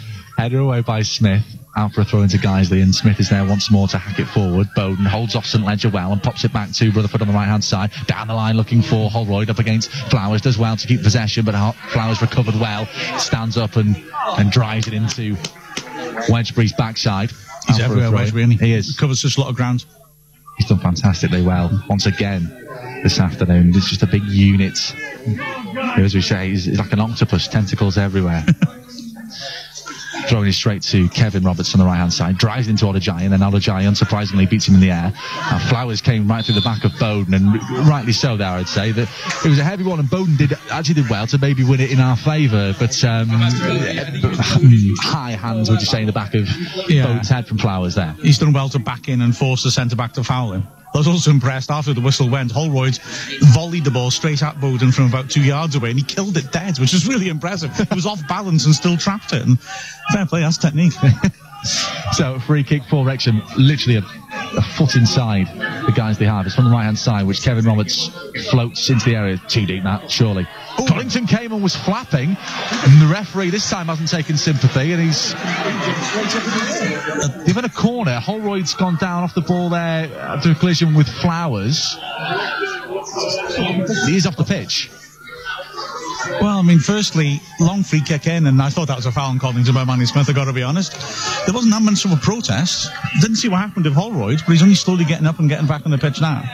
Well, I thought it was too deep. I thought it favoured Collington, and like I said, a challenge came in from Manny Smith, nothing given from the referee. So right-footed in swinger to come from Paul Rutherford. Towards the set spot again. Sean Pearson rises well, just flicked away from his head. Welcome for Deverdix on the right-hand side. Needs a runner. Kelly is a willing one. Couple of step overs from Deverdix, lays it off for Kelly, edge of the area. Can he strike? Yes, he can. It's a low one. It's gobbled up by Collington. It wasn't really testing the former Wrexham loanee. Decent strike from the edge of the area, though, and Collington had to go down low to get it. The corner in, Pearson fancied his chance. It was a good header to beat him to it, because Pearson was actually snapping his head forward, thinking he was heading that in. Well, it rose so high, it was like seeing out a Space Jam. He just sort of flew through the air there, but he was just beaten to it. Big header this time by Manny Smith as he beats Odejayi. Rutherford picks it up on the right-hand side. We're inside the Wrexham half here. Wedgbury drives it long down the right. It's unsurprisingly again one goes out of play. Good to hear Space Jam referenced. Yes, I don't think we use enough of them. No, absolutely. I always preferred Cosmic Marmalade to Space Jam though myself. Throw-in taken down the line by Crooks, flicked on by Odejayi to Southwell, just being held up by Manny Smith, touching the sideline. Ball in, header away by Pearson, who planted it, and straight to the chest of Harvey though. Square ball to Nirinold. Out wide right to James Roberts, being held up by Jennings. Does well. Just enough on that to Nirinold, and floats one towards the edge of the area towards Odejayi. Wins the ball well. Flicked back inside by Southwell. Manny Smith does really well though, and intelligently just nods it back to Chris Dunn. But again, Odejayi causing some aerial problems. I was just going to say, I don't recall seeing a target man trouble Wrexham's back two centre-backs like Odejayi has. They've done decently against him, but he's winning a lot, isn't he? He really is, and now Lenihan wins this one, and Odejayi beaten to it this time on the ground by Manny Smith, who came sliding in. Bit of space for Deverdix, but he nods it forward. Bowden knows he's offside. However, Holroyd will give chase. It's Flowers. Well, a bit of miscommunication between Collington and Flowers, and he's forced to steer it out of play for a throw-in. On this pitch, you can't really take that risk, Mark. Flowers doing his best Hamza Ben Sharif impersonation, screaming at Collington that he should have come out when Collington clearly stayed in his line and said, I've got no interest in this. Throw-in taken by Jennings to Holroyd. Jennings stays in support and takes over, and forced into the corner now by Nirinold. Has to come back. He's done well to keep possession here. Jennings floats in towards the back post. Lovely looking ball. Oh, and Rutherford just couldn't stretch. It had beaten Bowden, who jumped a little too early, got under it. There came Rutherford, the back post, and it just evaded him. You know what? Jennings' quality lately off his right foot is superb. That was a magnificent ball in, and just couldn't quite reach it at the far post. But some of the balls he's put in with his right foot lately, the assist at Gateshead, for example, terrific. And that's it. It's not the first one he's done today. There's at least the third fantastic ball he's put in with his right foot, which offers us something different rather than just a one-dimensional left-footed left-back. Someone who's very comfortable cutting in and putting a ball in with their right. Big header from Manny Smith. Crooks is under it though. Deverdix rode into Lenihan, and Kelly takes over. Jennings with a bit of pressure now from James Roberts, and deflected off him for a throw-in to Wrexham right in front of us, and I mean right in front of us. We're about 4 rows back from James Jennings here. Spencer had to signal which way the throw was then, like you're watching a kid's game on the side of the pitch. How the referee missed it, and then the linesman who's right next to it didn't seem sure either. Absolutely beyond me. So Jennings will take it right in front of us on the halfway line. James Roberts gets his head into it though, and Harvey takes over and drives one over the top, looking for the run of Southwell. Might just be too much on this, and again, not for the first time today, that long ball over the top of Wrexham's defence just sails harmlessly out for a goal kick. Dudsey is asking us, where's Deverdix playing? Out and out left wing or more free roll? He's drifting in quite a bit, isn't he, to try and link play up. but he also, I think, fancies stretching play because Guiseley's wide midfielders, because they're direct, they try to get forwards to support long balls, and it's hard for them to cover back and double up with their full-backs. And Davidix knows he can isolate this right-back, who is clearly a centre-back, and who I'm sure would love it if Wrexham hit long diagonals at him all day, but on the floor he's not so comfortable. And a lot of crosses, you're saying about Jennings, a lot of crosses coming from this side, from Jennings, from Davidix, and from Rutherford, making diagonal runs and then swinging it in from the wrong flank. Kick up nearly finds Holroyd, but it's smashed forward by St Ledger. It might come all the way through for Southwell, gets a touch on it, it's just wide, and that was dangerous again. That's what seems to be catching Wrexham out, is that route one. Well, it's rare I say this, but Manny Smith could have done better there. This long ball over the top, and he did get around the back of it. It looked like he dealt with it, went under his fuss, and like I said, Southwell's a good striker. He runs the channels, he's looking to get on the end of these long balls. I think he's a very good striker, he is. Still it remains, Wrexham 1, Guiseley 0 here at Nellamore, 42 minutes on the clock. But just in relation to Davidic's comment there, Mark, when he signed, as we mentioned at Hartlepool, he had been playing left back, which is way out of his position, but do you think he likes playing on the left hand side? Would he prefer to be in the middle? Do you think he'd be a bit disgruntled to start out wide today? He describes himself as a central midfielder, but I think he has spoken. We were listening to Dragonheart on Calon last night. He said how frustrated he was at being put at left back. But he's in an attacking position now. It's more where he wants to be. And again, I wouldn't worry. Yeah.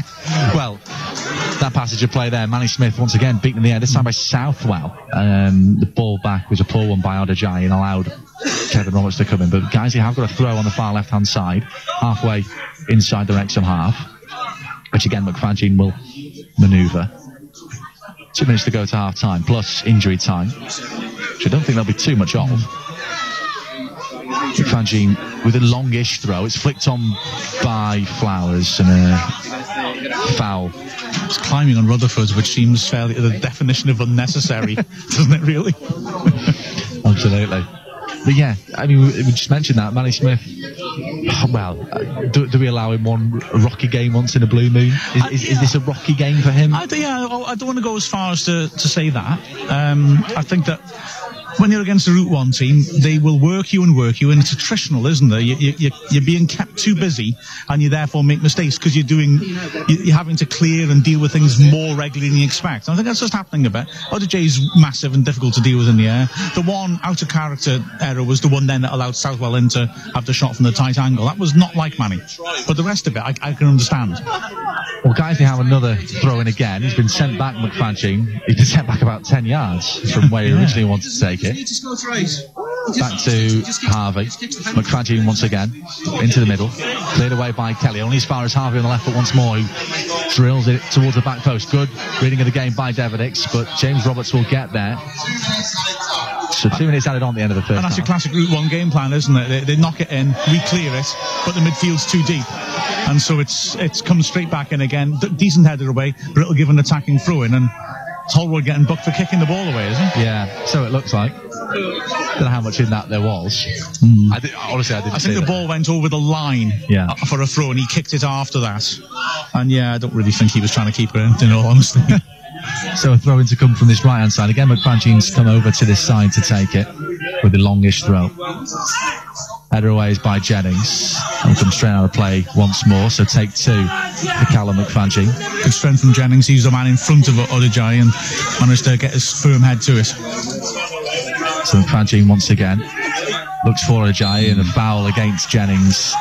And smart play as well, because when he won the first header, he pointed out to the linesman, he pushed me in the back when I won that header. Second ball comes in, there's a bit of a tangle, and he gets the decision straight away. So Jennings working the officials there, I think.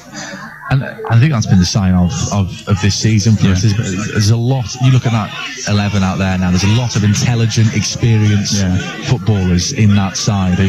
Even little things like that, you know, as we mentioned there, it brings so much to the team. And Holroyd, I apologise, how he wasn't given a free kick there is just ridiculous. The referee looked at it, and for whatever reason, just a big shake of the head. Flicked on by Odajai. Chance maybe for guys at the end of the first half. Outcome's done a long way, and he was Wedgbury shepherding off Southwell there allowed Doug to come in. I was just groping Bowden unnecessarily there. You get an 18 certificate if you put that on DVD. Long ball by Doug, and again, I fouled him in flowers. And instead, this time, the referee, rather than give a free kick to Bowden, and Kelly demonstrating there, almost did it looked like he was going to do the Thriller dance by Michael Jackson, coming over and demonstrating what was happening to Bowden there. Half-time has gone though here at Nethermoor. Guiseley 0, Wrexham 1. Chris Holroyd's first half goal separates the two sides. You're listening to Wrexham Football Club commentary live on Calon FM, brought to you by Wrexham AFC Media Team. Every kick, every goal, every moment, home and away. Coming up next, half-time match analysis followed by the second half of today's game. Follow all of the action live and exclusive here on Calon FM. Listen on 105 FM, online at calonfm.com or via the TuneIn radio app. Follow us on Twitter at CalonFM and at Commentary WAFC. Wrexham AFC on Calon FM. Whenever, wherever. Calon FM. Oh, well, that was satisfactory, wasn't it, Alex? I think that was a good performance. I mean, you play a team that's Route 1 like this, you are going to have periods where you are put under pressure. But we restricted that to a minimum, frankly, didn't we? That's good to see. Yeah, I mean, an out-and-out save, Chris Dunn's not actually had to make. The trouble has come, from long balls up to Ajayi and Southwell, who've done well in the air. And it's these little flick-ons and these half chances, really, Wrexham getting blocks in. I think Dunn had to go down and just gather calmly once. And I think that's it. He's not been stretched. He's been troubled in the air a couple of times. It's happened a few times this season. But Kaiser are a big unit, and it says a lot that they're troubling Manny Smith and Sean Pearson, as we've already alluded to. So, very convincing first half. And as you say, you're never going to go an entire 90 minutes where the other team doesn't attack you, unless you're Manchester City. So they might attack your players. Oh, exactly. Poor Manny. Yeah. We soaked up that pressure well on a difficult pitch, a heavy pitch. At the same time, we played some decent football, which we perhaps didn't expect before kick-off. Yeah, absolutely right. We played some very nice football. The first 20 minutes was outstanding, I thought. We got the ball down well. We penned them in for long periods, just with the quality of our possession, and it was just brilliant to see. As Wrexham were constantly put them under pressure, they were struggling to get the ball out from the back, and it was a sort of possession-based opposite of version. So say what guys look to do with their Route 1, where they pen you in and you can't win the second balls. But we just forced them back and back with the quality of our movements of the ball around the pitch, and Deverdix was very impressive in that, coming inside, linking up, or staying out to stretch Guiseley. Yeah, and I don't think, by the same token, where at times we've perhaps not coped with their direct play, I don't think they could cope with our quality. And I think that was the bones of it, really. That first 20-minute spell, which, they got out of their own half twice, maybe. Phenomenal play by Wrexham. Some of the best football that I've certainly seen, particularly away from home. Yeah. Which is where we perhaps struggled this season is on the road. It was just brilliant to watch. Deverdix, Jennings, Kelly, Bowden all linking up on this left-hand side. Holroyd getting involved as well. A lot of tidy play, which as you said before kickoff, didn't really expect. Absolutely right, and it's nice to see, because I was a little edgy in this, like I said, I was saying before the match, really, that if we haven't got that front three, we aren't as effective going forwards, and games like this or Gateshead become matches where you don't really dominate the oppositions, and therefore you're not making many chances, and it's got 0-0 or even a 1-0 against us written all over it. And this game, we took the game with a scruff of the neck and dominated it for 25 minutes, and we deserved the lead. We now need to see that through. Yeah, and I think it's all about, as obvious as it sounds, it's all about taking your chances. I think if we'd have gone in at 0-0, that would have been a very, very frustrating score at half-time. Yeah. As you say, we dominated. Holroyd took his goal brilliantly well, albeit with a bit of luck on the line.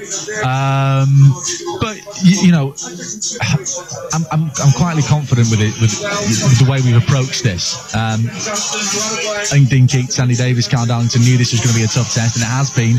Like we say, we've not seen Manny Smith and Sean Pearson troubled aerially like they have been today by Coyote Ajayi. So, you know, they'll get into it at half-time, hopefully get the message across. And, you know, half-time is vital in any game. You can see how the game's panned out, how your game plan has gone, if the players have stuck to that, and what they need to improve on the second half. You know, it might be a case of someone literally hugging Ajayi, and just drop off Ajayi and someone sweep out the space. You know, get Smith on Ajayi. He's not going to win every battle in the air. He's just not.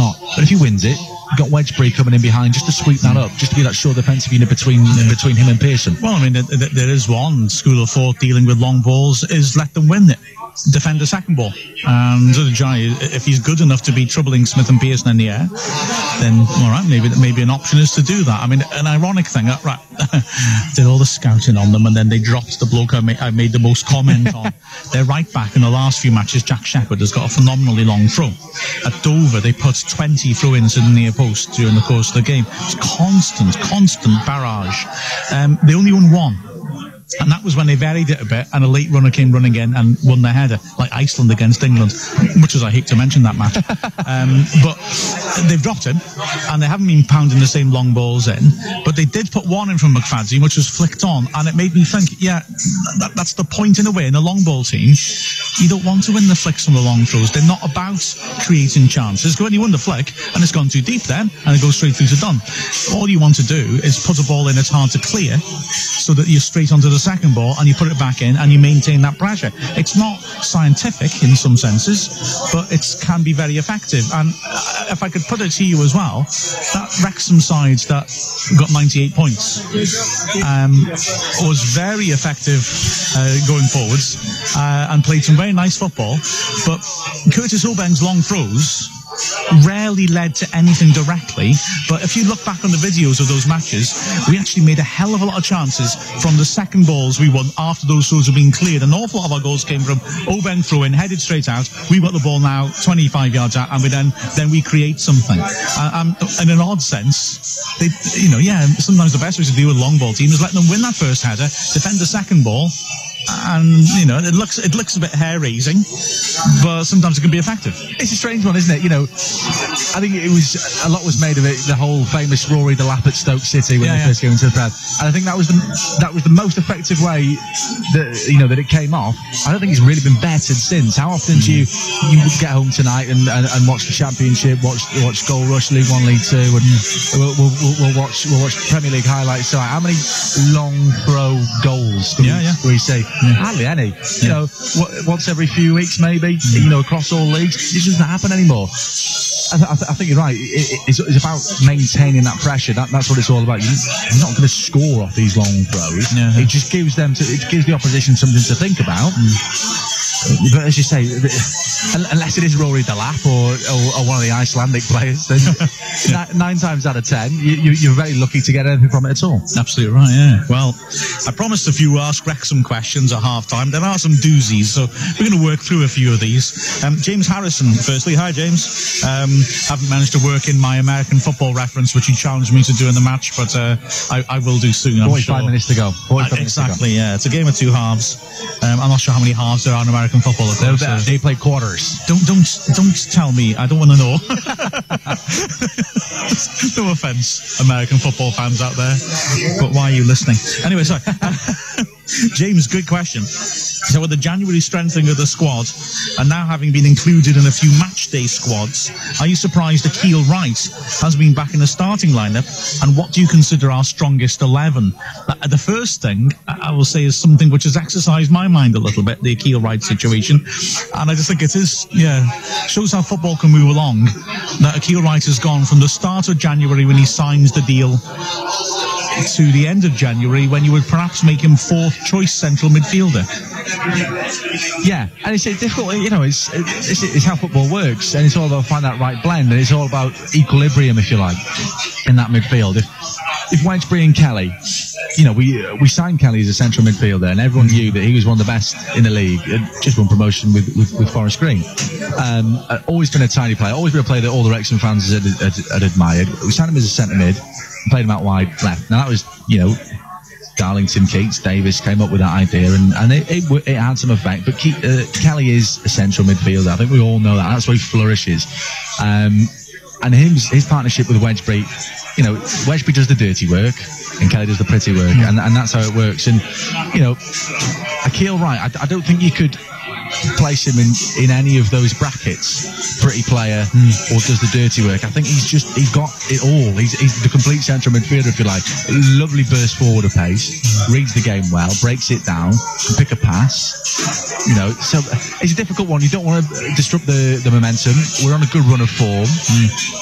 Yes, every game's different, and Akil Wright, who knows, next Saturday Akil Wright might be preferred because of how the opposition lines up or whatever. He might be starting ahead of Kelly or ahead of Wedgbury. We don't know how managers think. But yeah, I think he can find himself unlucky. He's signed a 2.5-year deal. He believes in the project here at Wrexham, and I think you've got a squad here that if they're starting or not starting, I think they're happy to be part of the squad, and there's a good feeling about the place. So he hasn't started a couple of games, but I don't think he's not the type of character that I feel would be too disheartened by that. Really, absolutely right. I think so. You say as well about nature of opposition. I wouldn't be surprised if he gets a decent run out of the second half, because something you mentioned in commentary in the first half. If Guiseley get ahead of steam going and are bombarding us, then Akil Wright alongside Wedgbury in front of that back four might be more useful repelling long balls than he and Marcus Kelly. So we may see that, or indeed we may see Paul Hurst using that capacity against his old club, because he used to play for Guiseley. Absolutely. And the other part of the question from James is, what's our strongest 11? I'll go first because I've had a chance to think about this, give you a bit of time to ponder it, and there's going to be a slight asterisk against it, which I'll explain in a moment. Okay, keeper done. Back four picks itself, I think. So you've got Roberts, Smith, Pearson and Jennings. In midfield, Rutherford on the right, Wedgbury, and here comes my asterisk, because I've not seen him play in this position for us, and I think I've only seen him play in centre midfield in a 3 for Dover, but I'm thinking as long as Davidix does his diligence work when we haven't got the ball, Wedgbury and Davidix in the middle, Holroyd on the left, Bowden and Quigley up front, because I like that attacking trio. And as long as it doesn't cost us too much in our defensive shape, I would go with it. Marcus Kelly is the unlucky one to miss out there, despite your glowing tribute there. Yeah. And I'm making that decision reluctantly, because I think Kelly is an extremely good pro. The other asterisk against it is if we play this way in midfield in general against other types of opposition, then the midfield of Kelly in the middle and Devix on the left works. That, I guess, makes Bowden possibly vulnerable, simply because Holroyd is undroppable, I think, at the moment, and Quigley, I think, at the moment, current form is undroppable. And Bowden, I think his recent form's been outstanding, but he's a striker who has scored 2 goals this season, so I guess you might look at that. I don't know. Have it bought you enough time to think about it? Well, yeah, I mean, I don't think I can disagree with you too much. The only question maybe would be the whole that trio of Kelly, Davidix and Holroyd, and that sort of left-sided problem. Yeah. I think that's the only one that throws into the mix. I don't think I could really pick between them, but isn't that a nice problem to have? Absolutely. You look at let's start with the goalkeepers. 2 very, very good goalkeepers. I'm a massive Christian Dibble fan. I think he's been fantastic when he's played for us this season. Was unlucky to get the injury when he did, and that cost him that run in the team. We were doing tremendously well with Dibble in the team. A couple of penalty saves as well. Look at the right backs. 2 brilliant right backs, James Hurst and Kevin Roberts. I think Kevin Roberts is the better player. And Carrington. As well. Raven now. David, isn't this a nice problem to have? Whereas last season, maybe took an October, November time, we were struggling to what's a good 11. Now we're struggling, and good players are missing out. And this is the problem that Dean Keats, Carl Darlington and Andy Davis, have to have every match day. What's our best 11? Who do we pick on the bench, and who misses out? How unlucky has Leo Smith been this season not to play? Because what a player, young talent, very optimistic player as well, though. So I don't think he'll be too disheartened from that. Like we said, about right. And, you know, it's a good squad. I mean, it's not one of these squads. Look at Guisey today. They must have used about 42, 45 players this season. Yeah. You know, look at the squad numbers. Go up to 42, they do. Yeah. So I'm glad that we're not one of those. And we have been that team in the past, but we've lost a ridiculous amount of players. We've always had a sort of quiet, smallish, tight squad, and sometimes I think that works better. And I think that you're right. We've had a very good transfer window because we've added depth to that squad.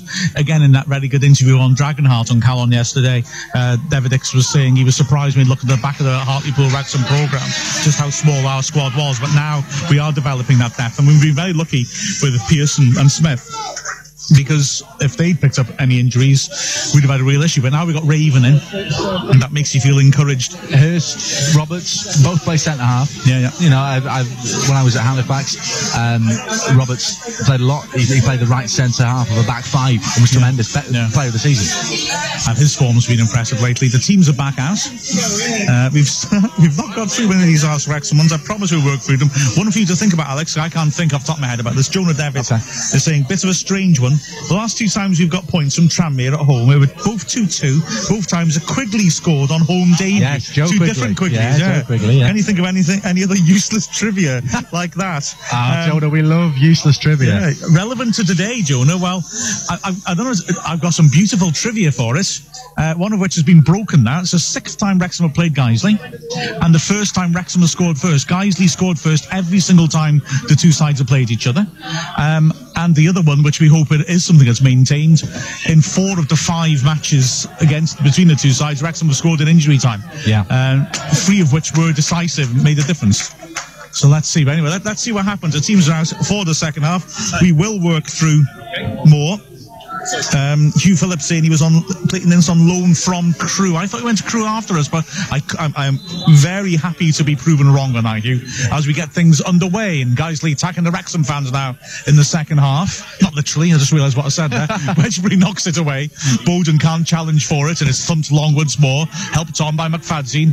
And on his left foot, Roberts hits a long clearance over the top. St Ledger plants it into midfield. Wedgbury, heavy touch from him. And it's played forwards to Southall. Good work by Manny Smith. Got tight to him and got a foot in. And then Holroyd blatantly fouls his man on the halfway. Oh, he's giving it to Wrexham. Wow. This ref's fun. I've got to say. I mean, ain't they all at this level? But I don't know. Maybe on the other side it looked different, but the referee had the same view as us. So I'm just trying to justify the referee, and I'm struggling, I've got to say. Free kick to Wrexham anyway in midfield. You don't complain, Alex? Absolutely not, no. Especially if we can capitalise. It'll be taken by Jennings, who's taken a long time lining up the players in the box. Stands it up towards the penalty spot. Pearson's attacking it, knocks it down. It's hacked away on the edge of the area by Crooks.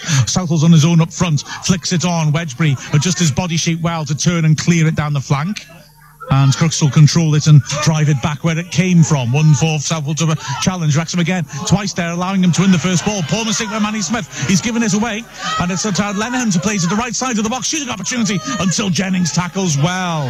It's come back out to Harvey, and he scuffs a horrible shot which dribbles embarrassedly into the advertising hoardings while being jeered at by the Wrexham fans. But Roberts nearly set himself up for a shot then, and Jennings did well to stretch across him and get a foot to it. Well, what do we talk about at half time? Letting Guiseley win the first ball, and that's exactly what 2 long balls in the space of the first minute, and that's exactly what they've done intentionally. The Wrexham backline has stood off Southwell twice, who's won the header, and then, well, there's no one here. What do I do with it now? I haven't beaten anyone. I've just won a header against myself. And again, poor back pass from Manny Smith, but it's that seems to be the way that Keats and the coaching staff have said to them at half time.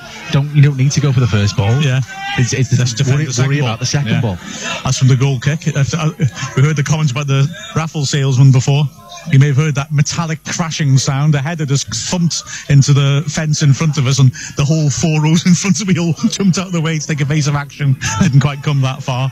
The ball's back in play now. Kelly's nudged in the back bow to Jai, nothing given, and then he does well to nip ahead of him. Lenihan Lenihan tries to tackle him, but he's managed to run it back to Wedgbury, and he stands up a diagonal onto the head of Crooks. He's done well to take that on the chest, backpedaling, and he knocks another long one for Southwell. Roberts beats him in the air. Lenihan dangs it straight back in there. Manny Smith fighting another Jai. Great defending that. He'll come back once more, though, as it's driven in by Crooks to the edge of the area. Pearson wins the header. Davidick's under pressure. Has done well to find Wedgbury deep in his own half. Wedgbury tries to spring a counter-attack. Good ball to the left-hand side. Holroyd back into his own half. Kelly over the top. Nice idea. Bowden didn't quite read that intention, and therefore is beaten to it by Flowers. That wasn't a bad ball at all by Kelly, that.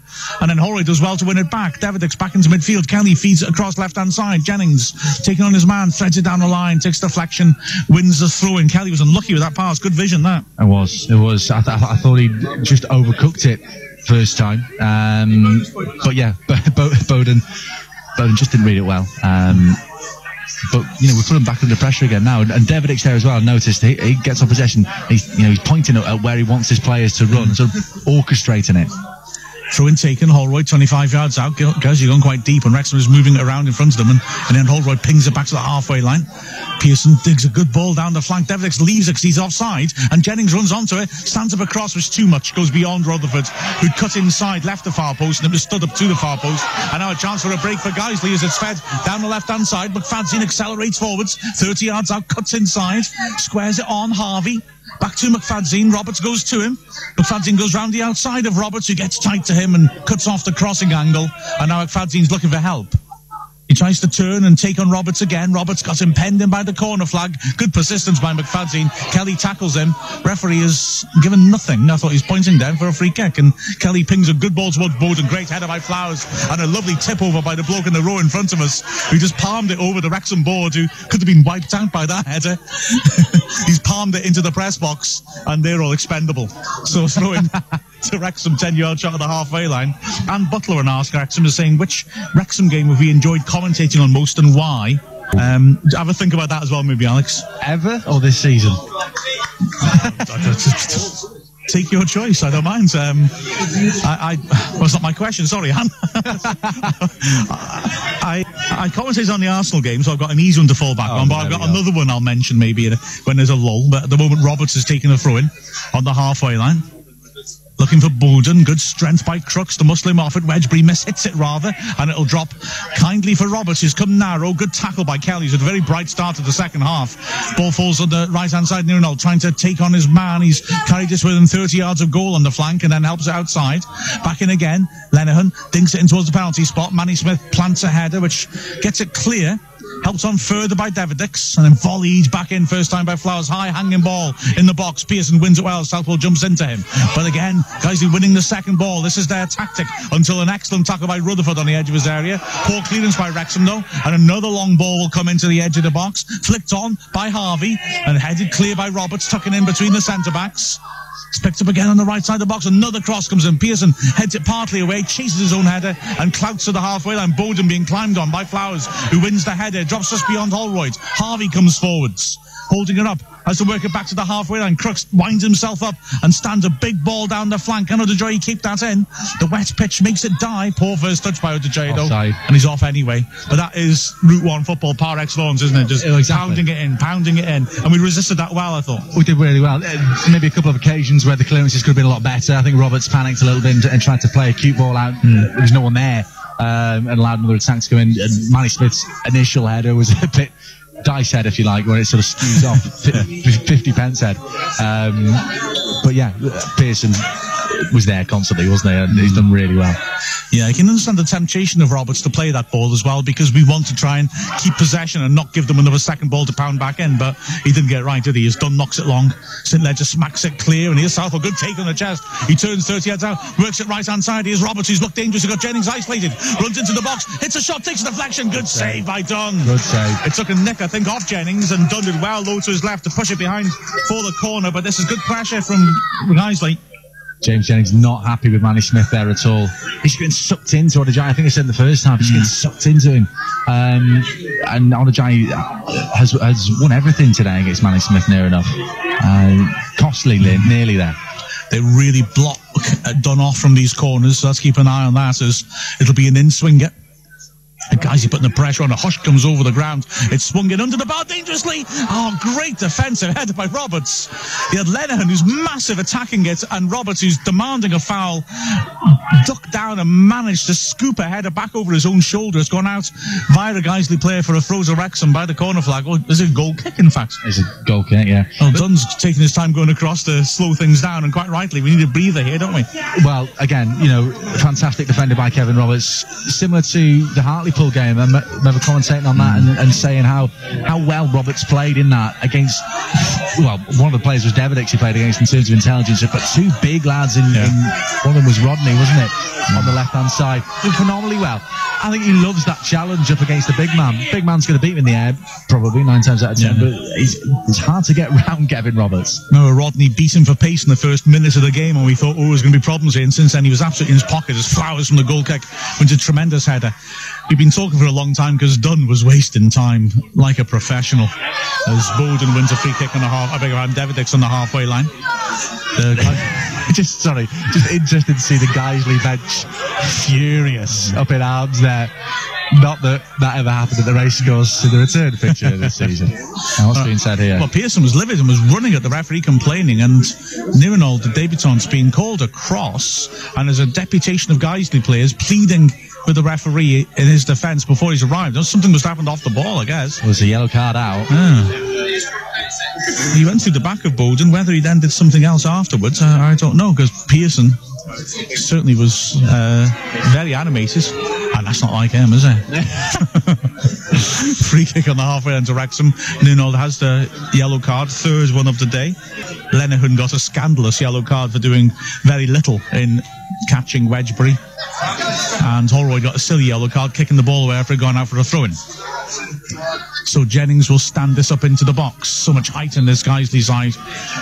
So many Wrexham players will fancy winning this one, but Jennings stands it up. Manny Smith's backing in. Pearson's there too. Well won by Flowers. Only put it up in the air. Man, Lenihan only partly clears it. Devidics drives it and puts it wide. Good contact that though, wasn't it? Absolutely. Well, how many times have we seen a Nicky Devidics shot like that on the half volley flying to the top corner? That special one at Dover against Cheltenham a couple of seasons back, and I think he'd fancy a goal in his debut, wouldn't he? He struck it well, didn't he, on the half volley? Well, it was like a trajectory, if I can say the word. But he's just unlucky, just a bit off target. He just hit across it and got a bit too much spin on it. But that was good technique. Throw-in taken to Devidics, who flicks it up and volleys it down the flank. Nirenald blasts it back into the halfway line. Wedgbury climbs, wins a good header against a bigger man. Holroyd's touch lets him down, but his pace allows him to recover possession. And here's Roberts now, feeding it down the flank. Rutherford, just inside the Guiseley half. Back to Roberts, who sets up a ball forwards, and that's a decoy. He beats his man, and McFadzean's caught him late there. Now he's going to be in trouble with the referee. He goes straight to his pocket for the third yellow that Guiseley have had. I certainly think that Roberts, with a howl, pointed it out to the ref, but he was clipped late. And yeah, he certainly made the most of it, didn't he? Yeah. But it's just employing their own tactics against them, isn't it? Well, I mean, they didn't make many friends, I guess, at the racecourse earlier this season. And this is quite a cute Wrexham side, as you said in the pre-match, that Wrexham could respond in kind, and well, they did there, I think. Free kick on the halfway line, which Roberts will take. Rob Stairs, by the way, our redoubtable cameraman at home, has just tweeted a screen pic of the live table, which of course is Wrexham top of the league. Yeah. A lot of work to do to close that out, though, because Guiseley, like I said, they're asking questions of Wrexham's defence. Here's Roberts with the free kick, drives it towards the penalty spot. Nirenald underneath it, lets it go beyond him, and it's driven into the goal mouth offside as Holroyd lunged to try and meet it with a diving header. I must admit, I saw a flash of yellow down the line, and I didn't want to look across in case it wasn't a flag, and I missed a goal, because that was awful defended by Nirenald, though, the right back. It was. They just sort of let him through. I don't know if Bowden was offside. I certainly thought he used his hand, though. Ah, right. In the build up to that, but no. But the linesman did flag for offside. Should be a yellow in that case, then, shouldn't it? Well, I thought he timed it just right, but he's in a better position than I am. Goal kick taken. Deverdix heads it down the line. Bolden can't get to it. So diving, lunging tackle by Flowers puts it out of play. Anne asked about those memorable games to commentate on. Let's say I got Arsenal as my fallback. Commentating on the club video for Colchester in '92, which is the season when either they or us were going to go down. And it was bizarre. We were losing 1-0. I was terrified. We equalised, and immediately a mix-up between Nigel Beaumont and Vince O'Keefe gives them a goal again. And you're thinking, we're dropping out of the league at this rate. And then there was this enormous snowstorm which penned Colchester into their penalty area. They couldn't get out, and Wrexham scored twice and won, and that was just amazing. Oh, hang on, here's Bowden picking up a flick from Holroyd, loses his balance just as players are arriving in the box. Ball's cleared. Manny Smith nods it square. Roberts picks it up in his own half. Rutherford makes an angle. Roberts goes direct instead, looking for Holroyd. St Ledger will duck under it, and it goes for the goal kick. Any games stand out for you? The Wembley final. Oh, yeah, that guy. Yeah, I mean, that was fantastic one. I mean, this season has been. I enjoyed the Hartlepool one purely for Scott Quigley. There's so many. I'm trying to think though. I really didn't like the North Ferriby one. I can tell you that one. That was. Oh yeah. Brighton at home, yes. I remember we were doing together. Yes. Oh, dangerous moments as Southall gets beyond Jennings and clips it into the box, taken well on the chest. Oh, but then McFadzean kicks Robertson trying to shoot. The ref's not going to give him a second yellow for that. But he brought it down. It sat up in front of him and he swung for it. The ball just went away. And he followed through and kicked Robertson in the shins, but absolutely accidental. And despite that daft yellow we gave Lenihan, even this referee could spot that. Yeah. But again, you know, you look and they're in behind us once more, and it looks like they're bringing on another big man. Yeah, but it's going to be Andy Howarth as an experienced target man to bring on. And Oda J is going to come off, so like for like, basically. And Fondop, I think it is. Is it Mike Fondop? Oh, beg your pardon. I've misread his number. Yeah, it doesn't look like Andy Howarth, to be fair. Fondop comes on. Oda J getting a bit of the buzz from some home fans. I thought he caused problems for us. As foul given immediately against Holroyd. Referee's calling him across. He must have interfered with the centre-back as he went to attack it. Hugh Phillip is asking, what do we think of Guiseley, and can they stay up this season? I think they'll improve a lot now they've brought players in, but they'll need time to settle. And sadly, because I like them as a club, I suspect, looking at the table and the position they're in, it's too tall a task to stay up. But I think with their direct approach, and with Cox having brought in players he wants who can execute it, they're going to cause people problems, and they'll improve, I think, as they bed in more. Well, isn't it the last two seasons they've stayed up on the last day? Yeah. You know, they are fighters, and they'll fight right to the end, as they prove. And like you said, there's some good players out there. I really like the look of Alex Ray Harvey. Tiny little left-footed midfielder, the guy's the captain. And Southwell is a good striker. As the free kick's played in, but Wrexham put it out and win a throw 30 yards out from their own goal. And I think that on the other hand, the debutant at right back Nirnod looks uncomfortable as he heads the ball behind his own centre-backs there in desperation, but so they're just quick enough to get across and deal with it. Ball played long, Wedgbury cushions it down, looking for Rutherford, he's unlucky, and it's cleared by Crooks. Nice little nod down by Roberts, controlled that header well. Wedgbury to the feet of Holroyd, good ball around the sides, first time. Rutherford now has got Crooks isolated, he cuts in from the flank on his right foot, drives in across, takes deflection, and goes behind for a corner, hitting the stanchion, supporting the net. Good breakaway, that by Wrexham. Nice little ball around the side from Holroyd there as well. Good play between him and Wedgbury. Yeah, I think it just took a little nick, didn't it? That cross from Rutherford and took it behind. But good play down this right hand side. Not seen too much down the right in this game. It's all been down the left for us, isn't it? Yeah, Rutherford's looked at his best drifting across as well. Yeah. Interesting, Deverdix is not on corners from either side. The first move out from the right, but it's Kelly taking it. You know what he's capable of from set pieces, Deverdix. But here's Kelly, swing into the near post, easy header clear by Lenihan, and it's hooked away as Deverdix tries to attack it on the edge of the area. It's fallen to Wedgbury, who goes backwards. Roberts, the only player in the Wrexham half, and the pass isn't the kindest, so Roberts goes back in turn to Dunn, who stands it up. 62nd minute here on Calon FM. It's still Guiseley 0, Wrexham 1 as Wedgbury, miscontrols it, but he's caught late there. Free kick against Harvey, and that felt a bit more like a yellow than some of the ones that the guys he've been getting, and it is going to be a yellow. Lenihan can't believe it. He should have been more concerned about the he got. Absolutely, yeah. It was just a daft one. It was just a late one, wasn't it? And Wedgbury's good in drawing those fouls, isn't he? Because he's such a big unit, and you think, he's never going to get out of this. And then a little sort of drop of the shoulder, a little flick round the side, and the ball's not there anymore, and he wins those fouls. I think the pitch did it a bit as well. It came off. I think it wasn't the best touch by Wedgbury. It dropped off his thigh, hit the pitch, and sort of died a bit. And so that gave Harvey the thought, I can nick this off him, so he committed. But Wedgbury did manage to get there first, and Harvey's committed. But I think it was a little bit late, and I think some of the yellows given to guys have been harsh, but I think that one looked more like a yellow to me. Free kick in midfield. Pearson, right-footed, stands it up towards Manny Smith, who's wrestling with his man, and illegally is wrestling with his man. Free kick on the edge of the area. Coddington steps up to take it. He's given a couple of soft ones, referee, I have to say, as well, though, isn't he, in terms of decisions for both sides, you have to say. And, you know, but then, by the same token, doesn't give a free kick against Bowden for absolute manhandling. Coddington takes the free kick, gets a distance in, but ends up on his backside and stays there quite a long time, and is now ruefully checking his studs. It went out for a throw to Guiseley, 15 yards into Wrexham's half, right-hand side. Great tweet from Spirit of 78 about players coming from other countries. Dan Bennett signed from Tangong Player United with fans' money. Amazing. Forgot about that. That's a beauty. Throw-in taken, headed away by Kelly. Is Holroyd fouled? No. Lenihan plants it into the edge of the area. Wedgbury gets it partially clear, but it'll come in again. Harvey under pressure, spreads it to Crooks. Rutherford's pressuring him, but he's fed a snappy ball down the flank. And now McFadzean is trying to twist away from Roberts, who won't allow it, and Harvey runs into trouble. Holroyd tackles, whose throw-in goes Guiseley's way. The referee had no idea. Holroyd kicks the ball away again. Not with much distance this time, but he's been booked for doing that once, and he needs to think on before deciding he's going to do that. Yeah, I think he kind of was going to do it and then realised that he'd already been booked once for that. That's risky. Well, that was a handball. Yep, throw-in taken, and it was a clear handball by the Guiseley sub. Ref's given it the other way, but everything he was pushed onto it. But you could hardly miss it was him. He's wearing gloves and white long sleeves, so you could see it was a Guiseley bit. Maybe the ref saying he was pushed into. Wow. It definitely wasn't from there. Well, the referee's surely not allowing this. The foul was right on the touchline. It was a throw-in, and he's trying to take it level of the edge of the box. Well, he's trying to put it on the penalty spot is where he's trying to take it from.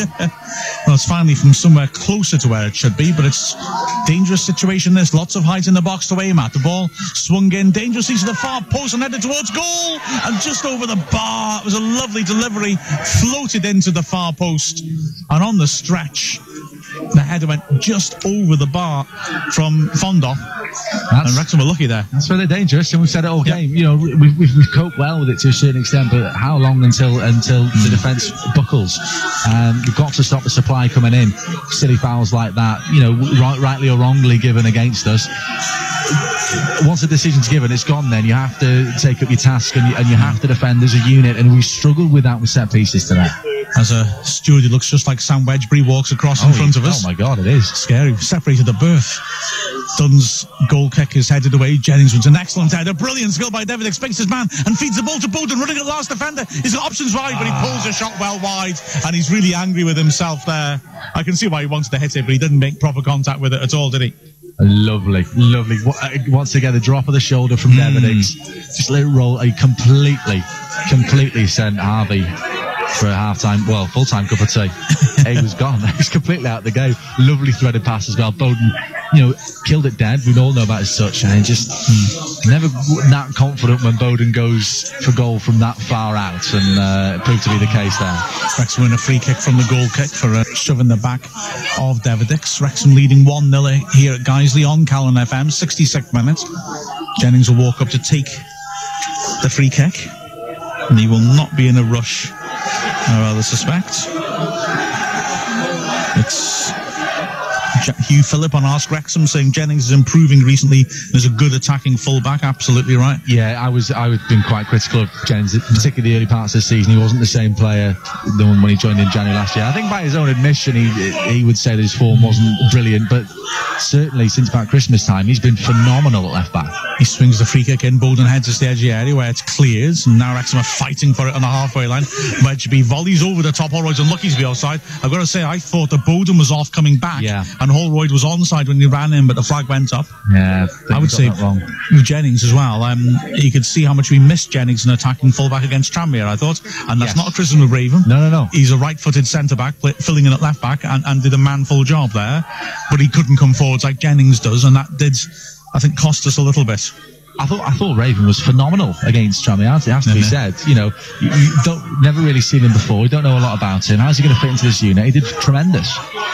Ball's played up to the edge of the Wrexham area and flicked on. Southall's gone out to the flank and wins a corner, does he? The ball hits the corner flag and stays in. McFadzean is there. He's laid it off Rutherford in the end for the throw-in. Right by the corner flag, left-hand side. This is where Guisey scored from a long throw now after us talking about it. Well, there's a point, yeah. But it's right by the flag. And McFadzean has got distance on these. He's just directing the players in the box into the right positions. It's a late run made by Ninroll to the near post, then points at his forehead. And McFadzean's not interested, sticks to the plan, thrown away. Manny Smith heads away, Kelly a bit further, put back into the box and touched on dangerously in the 6-yard box, but Jennings is there and he's got time to drill it clear, looking for Holroyd, hasn't found him. Lenihan stands it back up towards the edge of the box, good strength by Smith to win it in the air. Can Wrexham break? Kelly pokes it wide, got the angle of that wrong. Harvey gets there first on the halfway line, turns, squares it on. Lenihan in the centre circle, feeds it backwards. And Guiseley again go long, driven ball, Manny Smith in the air, wins another good header, drops loose, Harvey miscontrols it, now then can Wrexham break, Wedgbury has a good ball, Rutherford has space to run into, accelerates to the halfway line, Lenihan's come across to him, Rutherford draws him closer, and then slows it, pulls it back, and Wrexham will look to control possession as Wedgbury pings a good switch out to Jennings, left-hand side. Just inside his own half, pokes it down the line, Davidic accelerates onto it, tries to clip it beyond his man and wins a throw-in. Alex, you can take us through to the full time. Absolutely, it's Wrexham lead here at Nethermore, 1-0, thanks to Chris Holroyd's first half goal with some Wrexham fans good paraded in front of the Guisey fans there, fantastic. Into the area. Now, Michael for Davidic. Onto his left foot, just forced wide by Flowers. We're in the 18-yard box. Needs some support. Fighting in Jennings. Drills it across. Michael, good save by Coddington. And again, if the offside flag goes up against Chris Holroyd, he didn't know too much about it, Coddington, but he certainly got something on it. I think it was just, it was phenomenal save. I guess it was one of those, the handball goalkeeper technique. You spread yourself, get your hands as far as possible. He did it, and I think the ball more hits that than anything else, but wow, it looked a certain goal. Well, although it was offside, it turned out. It was a rare burst into the Guiseley box from Wrexham, which is so frequent in the first 20 minutes of this game, as Wrexham have been starved of it. Guiseley been the better side in the second half, was Southwell down the line, for McFadzean, pulls it across, might go anywhere. No one there for Guiseley on the edge of the area, and allows Davidic to bring the ball out, down the line looking for the run of Holroyd, who will give chase. There's just too much on that, yes there is. They all attacked the near post. It wasn't a bad pullback into a decent area, but they all attacked the near post and it was behind them all. And the throw-in's taken quickly back to Coddington, the Guiseley goalkeeper, in his bright orange. Drives it long. Head up by Fondop, might come from McFadzean, good hook away by Pearson, somehow got to that. Now here's Davidic's heavy touch, allowed Nuruddin in. Fondop, back to Harvey, square ball. Now here's Crooks up from left back, swings a nice looking ball in as well. Pearson's underneath it. Again, it might go in Guiseley's favour, but Bowden's there, lays it off. Nice ball. Under pressure from St Ledger, back to Wedgbury. Up to Holroyd. Not the greatest of touches, but was fouled by Leonard, who just tumbled into it. A bit disappointing in Holroyd then, though, because when the ball was played back by Bowden to Roberts, it was really set up. Holroyd needs to be running through the middle of centre-back, pulled out of position. Great position for a runner to go, and Roberts looked up wanting to play it first time, and Holroyd dropped off to receive defeat. He did well to win the free kick in midfield, but if he'd gone over the top, the ball was on then. So Wrexham do have the free kick from that foul on Holroyd. Kevin Roberts to take it just inside his own half as he waits for Sam Wedgbury to tie up his laces and drives it towards the edge of the area, looking for Bowden, who's shrugged off Flowers. Keeps it alive, Bowden. He's forced down by the corner flag and will be a throw-in or a corner? It's a corner, I think, isn't it? Not sure, to be honest. I know Flowers, good job he got a lot of the ball there because he went in. He did. He really jumped into it a little bit. So it is a corner from the far left-hand side, which Rutherford would take, right-footed in swinger. Like we say, Flowers came steaming in there on Bowden. Got plenty of the ball, though. Pearson, Jennings, Smith all in there. Rutherford goes towards the back post and Pearson there! And that's 2! And it's the captain, fantastic Sean Pearson, who rises highest at the back post. Wrexham 2, Guiseley 0. Oh, good delivery. And Pearson just wanted it so much, attacked it, got between two men. And the moment he rose 6 yards out, you thought he was going to score and just planted a powerful header, bottom right corner. And, well, guys here, the double substitution lined up on the side of the pitch, and they may have to rethink now because they've got to pull themselves back from 2 goals down now. That was a brilliant corner, and Rutherford's been threatening from those corners all day. You know, Pearson's been beaten a couple of times in the air but he'd set himself on at least 2 or 3 occasions before that. Finally it paid up, and just planted it down, proper striker's header, if you like, down to the bottom corner. They are going for that double change, but it'll be... So South Wales being replaced by Libbard. Straight swap, probably. I think South Wales is a dangerous player, and I would want him to try and feast on the snacks, or on the loose balls, if I was them. Feast on the snacks, I don't know where that phrase came from. I'm thinking of the service station on the way home there, wasn't I? So Rowan Liebert, I would say Liebert, like the Liver bird. Yeah, middle name Ver. And Andy Howarth is on. He's replaced James Roberts on that far side. So Liebert might go wide with Howarth through the middle, but this is a lot of size now. They're going to throw the kitchen sink at us now. Absolutely. Well, this is a test of the Wrexham defence now, with just over quarter of an hour to go. Header away is by Wedgbury first and foremost. Lennon back in there, and Wedgbury's there once more up towards Holroyd. It's over him and Flowers, who was challenging back with Sean St Ledger. Holroyd gives chase all the way back to Collington, who drives it forward, looking for Fondop. Beaten to it in the air by Manny Smith, and it's a high foot. There's some Guiseley fans celebrating being 2-0 down by throwing a flare on the pitch. They're all bouncing up and down like you see in the Boca Juniors River Plate match. They've thrown a huge blue flare on the pitch, and the game's going to be stopped for it. Gallows humour, I think that's called. Yes. Speaking of gallows, well, not gallows humour, Alan on Ask Wrexham asks, are there any whippets in the ground? Oh, Alan, come on, you're better than that. No. There was, of course, in the Filed game, there was an excellent dog that sat 2 rows in front of us and watched the game quiet as anything. Well, isn't there the famous Guiseley dog here? Beg your pardon, is there? But he's not a whippet. He's like a big Great Dane, isn't he? Oh, I didn't know that. But I haven't seen him today. We should have asked him for an interview. Spirits of 78, absolute top form on these players like from foreign clubs. Pointing out, Neil Salafiel left Wrexham, went to Arcadia Shepherds in South Africa, and then came back to us. Oh, bang on work that is, I must say. And that's why they had a spirit of 78. Absolutely. Jack Freeburn's asking about Marcus Kelly in the centre of midfield, and I always liked him at Forest Green, playing a bit further up down the left-hand side. He's a front three, I seem to recall. He was very skillful getting into the box and creating little things here and there, popping balls off around the corners, and very skillful feet. Free kick up to Bowden.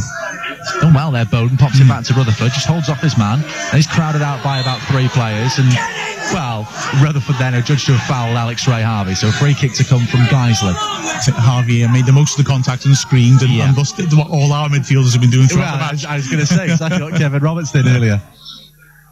So Collington's going to take it. It's really out wide left here. And he's just put it a little bit more infield.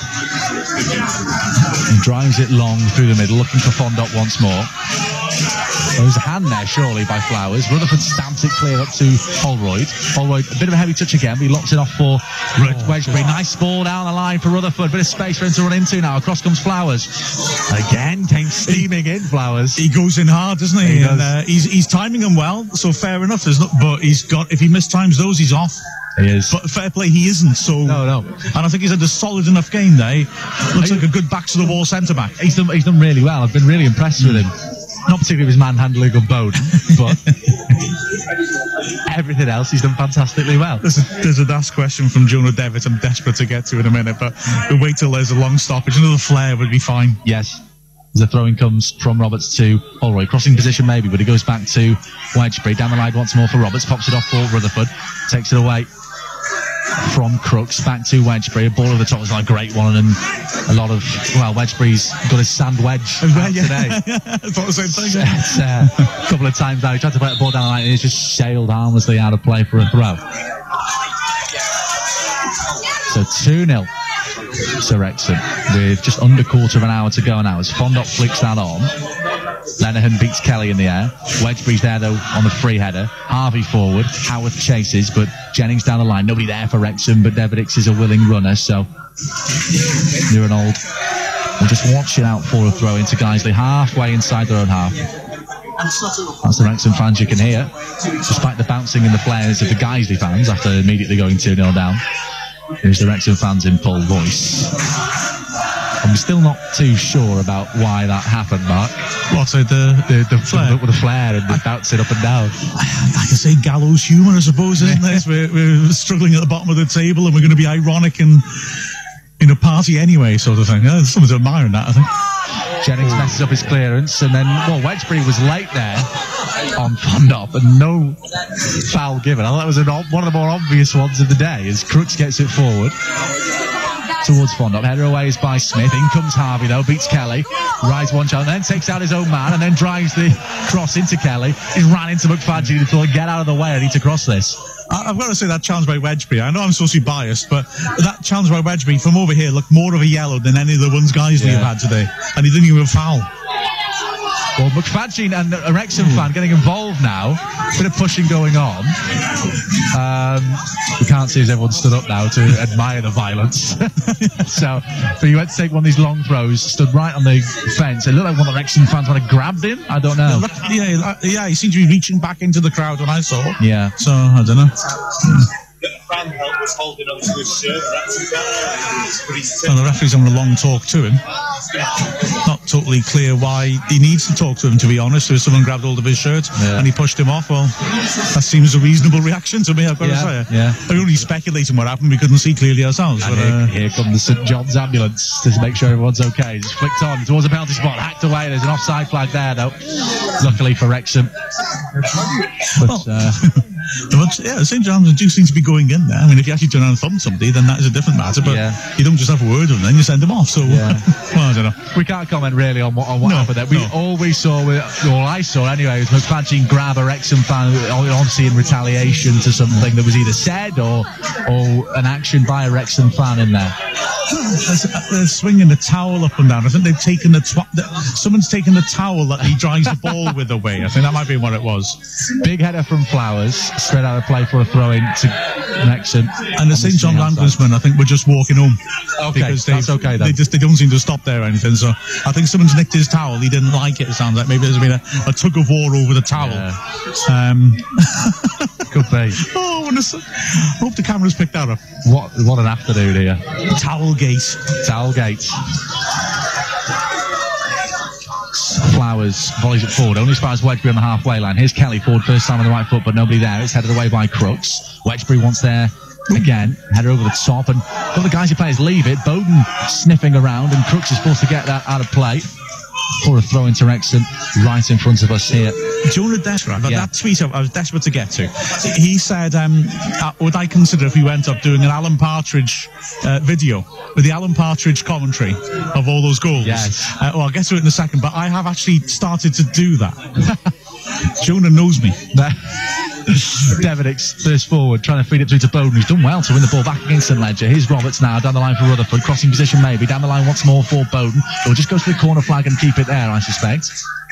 Tries to play it out. And a lovely, just a heavy touch from Kevin Roberts. It's cleared away in a hurriedly fashion by Lenihan. Back in by Jennings as far as Devedix. Lenihan beats into it though. Here's Wedgbury. Heads it forward. St Ledger wins it. Headed forward by Devedix. Flicked on by Bowden. St Ledger's there again on the edge of his own 18-yard box. It might come for Roberts, who slides forward. St Ledger's there once more. He's been busy in the past couple of seconds or so. And then McFadden down the line. Looking for Liebird. Across comes Manny Smith. Manny Smith beats into it. Liebird just sort of backed off and Smith smashes it out the ground. Throw in down by the corner flag for Guiseley. Brilliant combination play right by the corner flag between Rutherford and Bowden a moment ago. A wonderful ball in, and I think Roberts was as surprised as everyone else. They worked the ball so quickly to him, and so his touch let him down. If it hadn't done, he was really an on goal. Well, the ball appears back. The neighbours have thrown the ball back. We've got 2 balls on the pitch. So throw-ins come from Mukbanji once more. Towards the edge of the area. Free header by Roberts and a foul given again. I think it's against Flowers. I think it's a couple of times he's gone up for those attacking headers, and finally the referee sort of cottoned on to what he's doing with it, and Roberts just keeps the ball to give it to Dunn straight away. Well, Jonah's question about the Alan Partridge video, I've actually tried to do that. There's a bit of it where there's one bit I can't quite match up a clip where a player scores and then a teammate runs up and smashes it back in the net and he shouts, "A goal! 2 goals!" And Manny Smith scored a header against Maidstone, and then it hit the bar, dropped down, and they smashed it back in. And I've tried to make that look like that, and it didn't quite work because I thought that was the key. Because I want that whole video, the whole audio with goals for every single one. Jonah, I promise you, I've been on it for about a year trying to find the goal that fits that goal, 2 goals bit. Go, another one. Absolutely. Here's Coddington with a free kick now. He's got a foot like a traction engine. This is floated forward. Dunn comes a long way and punches it rather unconvincingly, but does win. Wow, And it's all kicking off in the middle. Wedgbury and Flowers right at it. I think Wedgbury rather took exception to the way sort of Flowers, I think it must have been Flowers that foul Dunn, I suspect. And I think Wedgbury took exception to that. Yeah, I think actually Dunn did really well then, because he was fouled as he punched it. He managed to get it over a full foot. 30 yards out, that was good. But the referee immediately moved for the free kick. And then it was an angry reaction. Lenihan seemed furious. And it's a yellow, like you said, I think, for Flowers for his challenge on Dunn. And Wedgbury's going to be booked, it looks like it. They can't believe it. But I suppose if your actions in retaliation warrant a yellow card, then there's no excuse, really. So that's the 5th Guiseley player to get a yellow. Wow. I don't think it's been that sort of game. The ref's been very harsh on them. Wedgbury gets booked for his reaction to the challenge. And I don't know. I mean, I think Dunn did well, to be fair, with hindsight, punching it away under a foul like that as well. Fair play to him. Well, now the referee is calling over Lenihan now. He's a bit card happy, this referee, isn't he? Lenihan, remember, is on a yellow card. He's talking to both Lenihan and Fondop. There's only 5 minutes left. Let's just play a bit of football, shall we? A couple of Ask Wrexham's how's Davidix looked on his debut today. Very sharp. But I've been very impressed. It's been a tough game all round. And perhaps, on a bigger, wider pitch, I think he'd flourish a bit more. But even so, his intelligence sort of shines through, doesn't it? Absolutely. Jay asked that. And Martin Schoen has asked me, I think he's looked on my personal Twitter. I'm not speaking on behalf of the club. Have I got over my mistreatment by the Guiseley official yet? It all kicked off before the match a bit. I wasn't at all happy. It doesn't reflect Guiseley as a club because they're a superb club, but there was one chap who was very unpleasant. Worryingly, he brought me a free cup of tea at half time, and it looked suspiciously frothy, but I drank it all the same. Yeah, I had one as well. Yeah. Didn't look at you either, did he? No, he didn't. But I've just got one of those faces, Matt. Well, I didn't want to say. Yeah. So free but kick. I enjoy thinking it. Free kick for Guiseley, a foul by Bowden. Well, there's not too much in it though. Collington drives it from the left-hand side towards the bounce spot once more. Fondop is in there.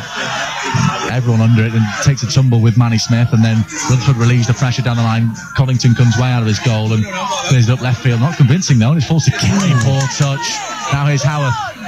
And Kelly did well, and then Howard stops and then plays the whistle, and Wrexham can come away with it now. Here's Jennings down the line looking for Bowden, who is tripped. He's been booked in the Reynolds, but he's gone through the back of Bowden, and the ref's not going to do anything further. I think that's what we have to remember as well, is not every foul is a yellow card if you are on a yellow card, but sometimes I think the referees think too much into that. I don't know, maybe I'm just being cynical. I bet that would have been a yellow the way he's officiated this match if he wasn't on the yellow, because he went through the back of him. I agree. Andy Davis in top form. Have we nicked the towel to rub them up the wrong way? Amazing. Very dry. Get him on here. And he's trying to get the hashtag towelgate going. That's superb. Well done. So Jennings with the free kick on the far left-hand side. It's halfway inside the Guiseley half. So much going on. I've been talking about the football. I was just thinking that, yeah. Eventually, Jennings is going to take it. Goes down the line for Devidic. Nice little cute little flick from him to Bowden, who isn't in a hurry to do anything with it. Waits for some pressure, and then a little back heel back to Jennings. Bursts into the 18-yard box and wins a corner off Lenihan. Great play down there. That's what Keats' team building's been about. Intelligent players who read the situation well. Lovely touch by Devidic. Really intelligent work by Bowden to hold on to it. For a second it looked like he was trying to play for time, but he was just waiting for Jennings, and in his first touch, stuck him around the back of the fence. He wins the corner. That was just smart play by smart professionals. So the Guiseley fans head for the exits 4 minutes early. Wrexham will oversee this corner and be on right-footed in swinger from Rutherford. Scored from the last one. Towards Pearson once again. Collington came, wasn't convincing. Might come for Holroyd, he's brought to the line. Might come for Jennings, who went down, and then the referee gives a free kick against Wrexham. Well, Jennings went in, didn't get any of the ball. Not sure if the defender did either, but there's a bit of scrap in there, and Collington came out and didn't get anything on it, really. He hasn't looked that convincing. A poor goal in for Dover's winner on Saturday, and I got to say he's a class act for us, but he hasn't looked all that convincing today. And well, Holroyd desperately unlucky there. So the goal kick is long towards Liebird. Here's Howarth, crowded out. Kelly now moves it on to Rutherford on the right hand side. Blocked by Crooks. Forward by Roberts, though, who gets it away. St Ledger is under it. Bit of space now for Howarth to move into in the centre circle. Pops it forward for Liebird. Michael for Liebird in the area now. Smith went to ground. Liebird deflected behind for a corner. Wrexham just switched off a little bit there. Manny Smith was brushed off it by Rowan Liebird, and a corner to Guiseley with 3 minutes to go. That was great defending, but I think Wedgbury in the end to stay on his feet and block it behind really did well. That looked terribly dangerous. So a corner to come from the right side. It'll be a right-footed out swinger from Andy Howarth. It's floated towards the penalty spot. It's flicked back in there. It's come loose. St Ledger's the first man to get there on this left-hand side. Down the line for Lenihan. Being held up by Kev Roberts. Headaways by Wedgbury, who once again is that man there. Great noise coming from the way end, isn't it? They're loving this. They are, absolutely. Quick throw in taken by St Ledger. In by McFadden. Could go anywhere. Flowers is there and he drills it. I like the centre half wood wide. I felt sorry for him a bit there because Wedgbury went to ground right in front of him. He was outside the near post, and Wedgbury was just blocking the view of the goal. There was no way he could hit it on target, and so understandably you think, I'll put it wide to this guy, but in putting it wide to Wedgbury, you put it wide to the goal. Absolutely. I speak on behalf of all centre halves there as a weathered one myself.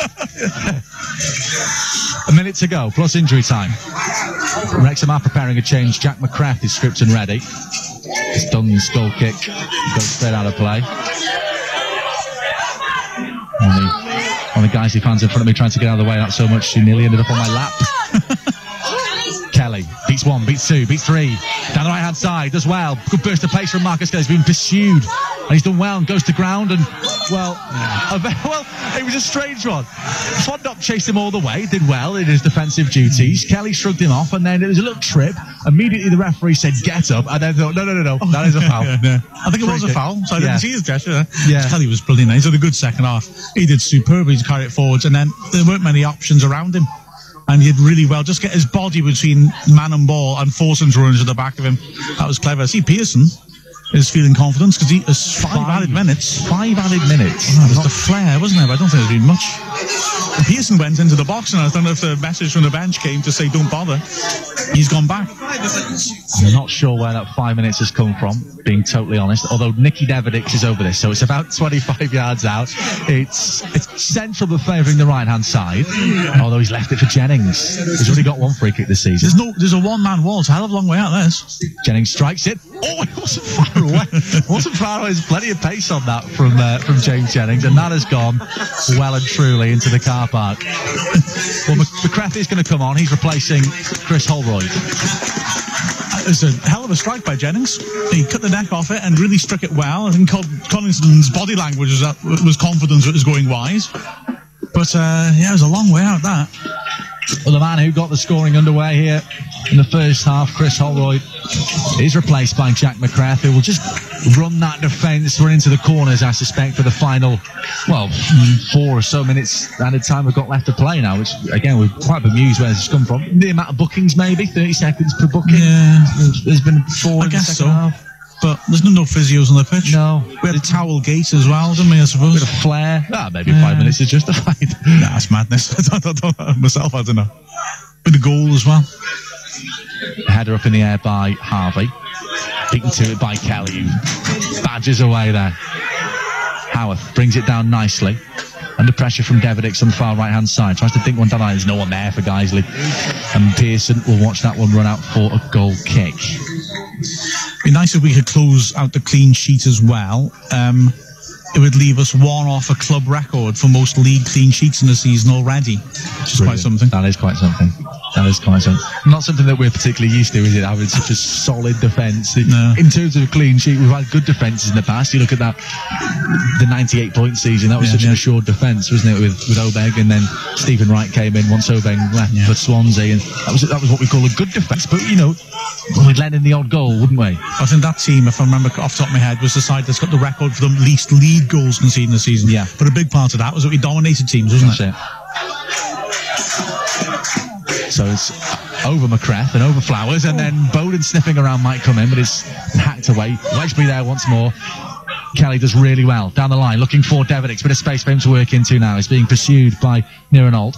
Just holds it up, goes back to Jennings, beats one man, and then he was clipped rather cynically there by Andy Howarth. I mean, that's a yellow, isn't it? Yeah. Like I said, more than a lot of the ones he's given, but he's not bothering now because it's added time and he doesn't want the grief of another yellow to justify. Well, that's it. Isn't it 7 bookings as well for a club? They get some sort of fine. Guys, they're on 5. So I think it's 5 for the fine. Oh, is it? Oh wow, I may be wrong. Anyway, Devedix goes to the corner just to see this out now, and I think that's going to be the tale of the rest of this half. Although it's been nicked off him by Lenihan, up towards Liebird. Well done. Pearson's there in the centre circle, up towards McCrath, but it's headed away by Crooks. Back in by Wedgbury. And then Flowers. He's had such a brilliant game at the back, Flowers, and sort of going forward as well in an attacking sense. And then that sort of sums up Guiseley, I suppose, isn't it? In their position and their hard work, and then he just volleys it straight out of play for a throw-in. Yeah, he's had a couple like that, hasn't he? He just shanks them and sliced them wide, shinned it. Down the line again. Jennings is caught late there by Howarth. That's 2 in the space of about a minute, and now there is going to be the yellow card. And if you question that the first one should have been the yellow card, Andy Howarth could have come on, got 2 bookings inside a minute, and got off again. And he points to the first foul to say it's an accumulation. Well, that second, that was a very ugly lunge. Again, I don't think he made contact, and that, if he had done, or not enough contact anyway. Yeah. So a free kick to come for Wrexham as we see out the final few minutes or so. 1 minute left. 1 minute left. Jennings is over this one, and he wants to take it short to Bowden. He's just saying, well, Guiseley are not 10 yards back, which I suppose he's got a point with there. Anyway, it's out for a throw-in this time to Wrexham, which Jennings isn't going to be in a hurry to take. Bowden goes to the corner, hits it off one man, out for a throw-in once again to Wrexham, just seeing out this game. Bowden once more, holding off Nirenald, and has he win a throw-in again? Yes, he has. It's not great to commentate on once we go in the corner, but it sees the game out. It's very effective, isn't it, though? It is. And eventually Guiseley win their own throw-in right down by their own corner flank, so it's a case of penning them in. Although immediately Wrexham retreat back to their defensive positions rather than pen them in. Throw in by Newden, is straight to the chest of Devedix. Can't ride past Lenihan.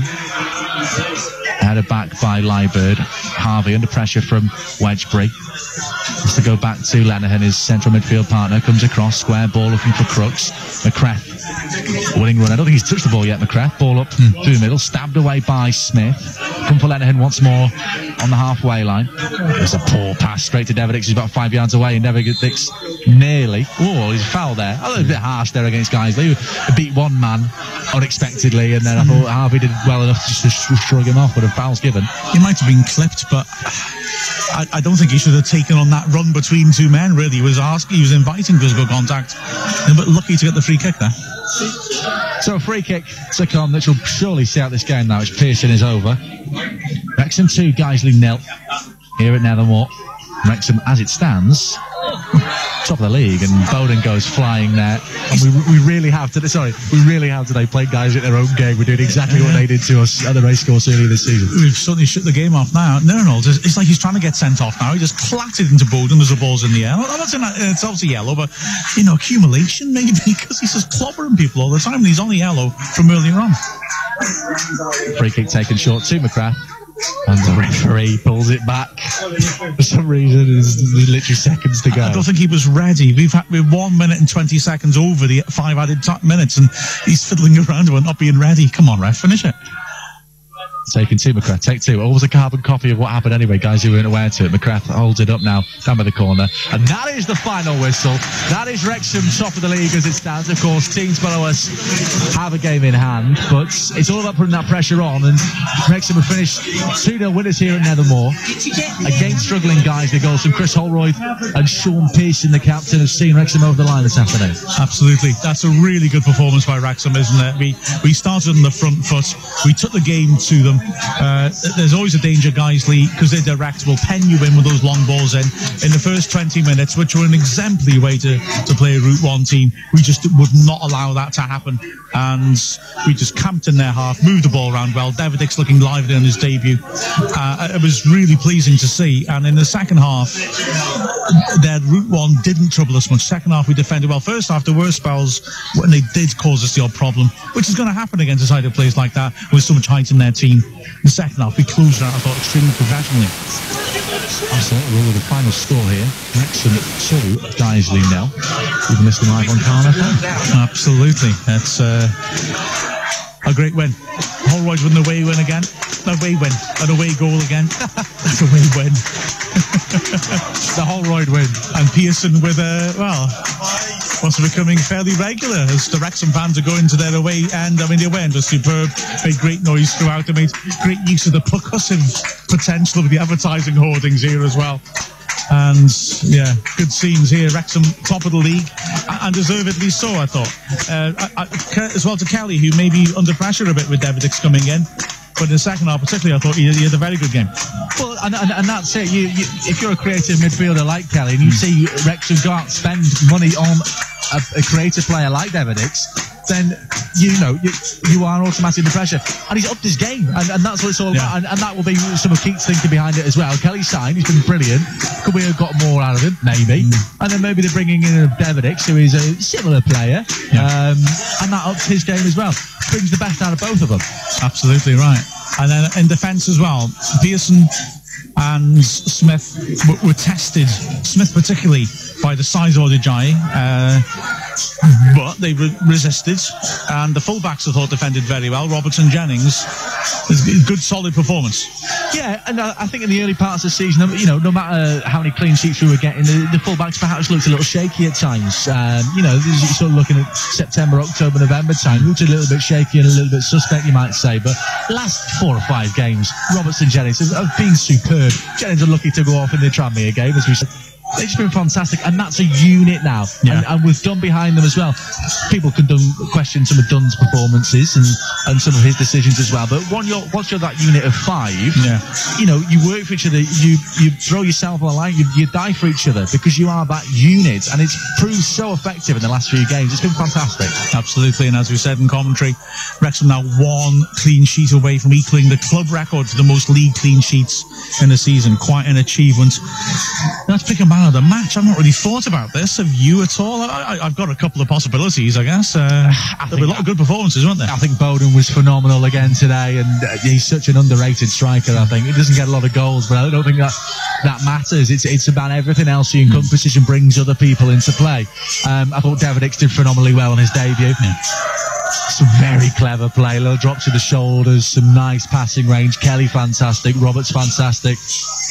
Pearson and Smith were troubled. Jennings is brilliant again. It's a very hard one, but you've had so many standout players. I think it's a toss-up for me between maybe Jennings and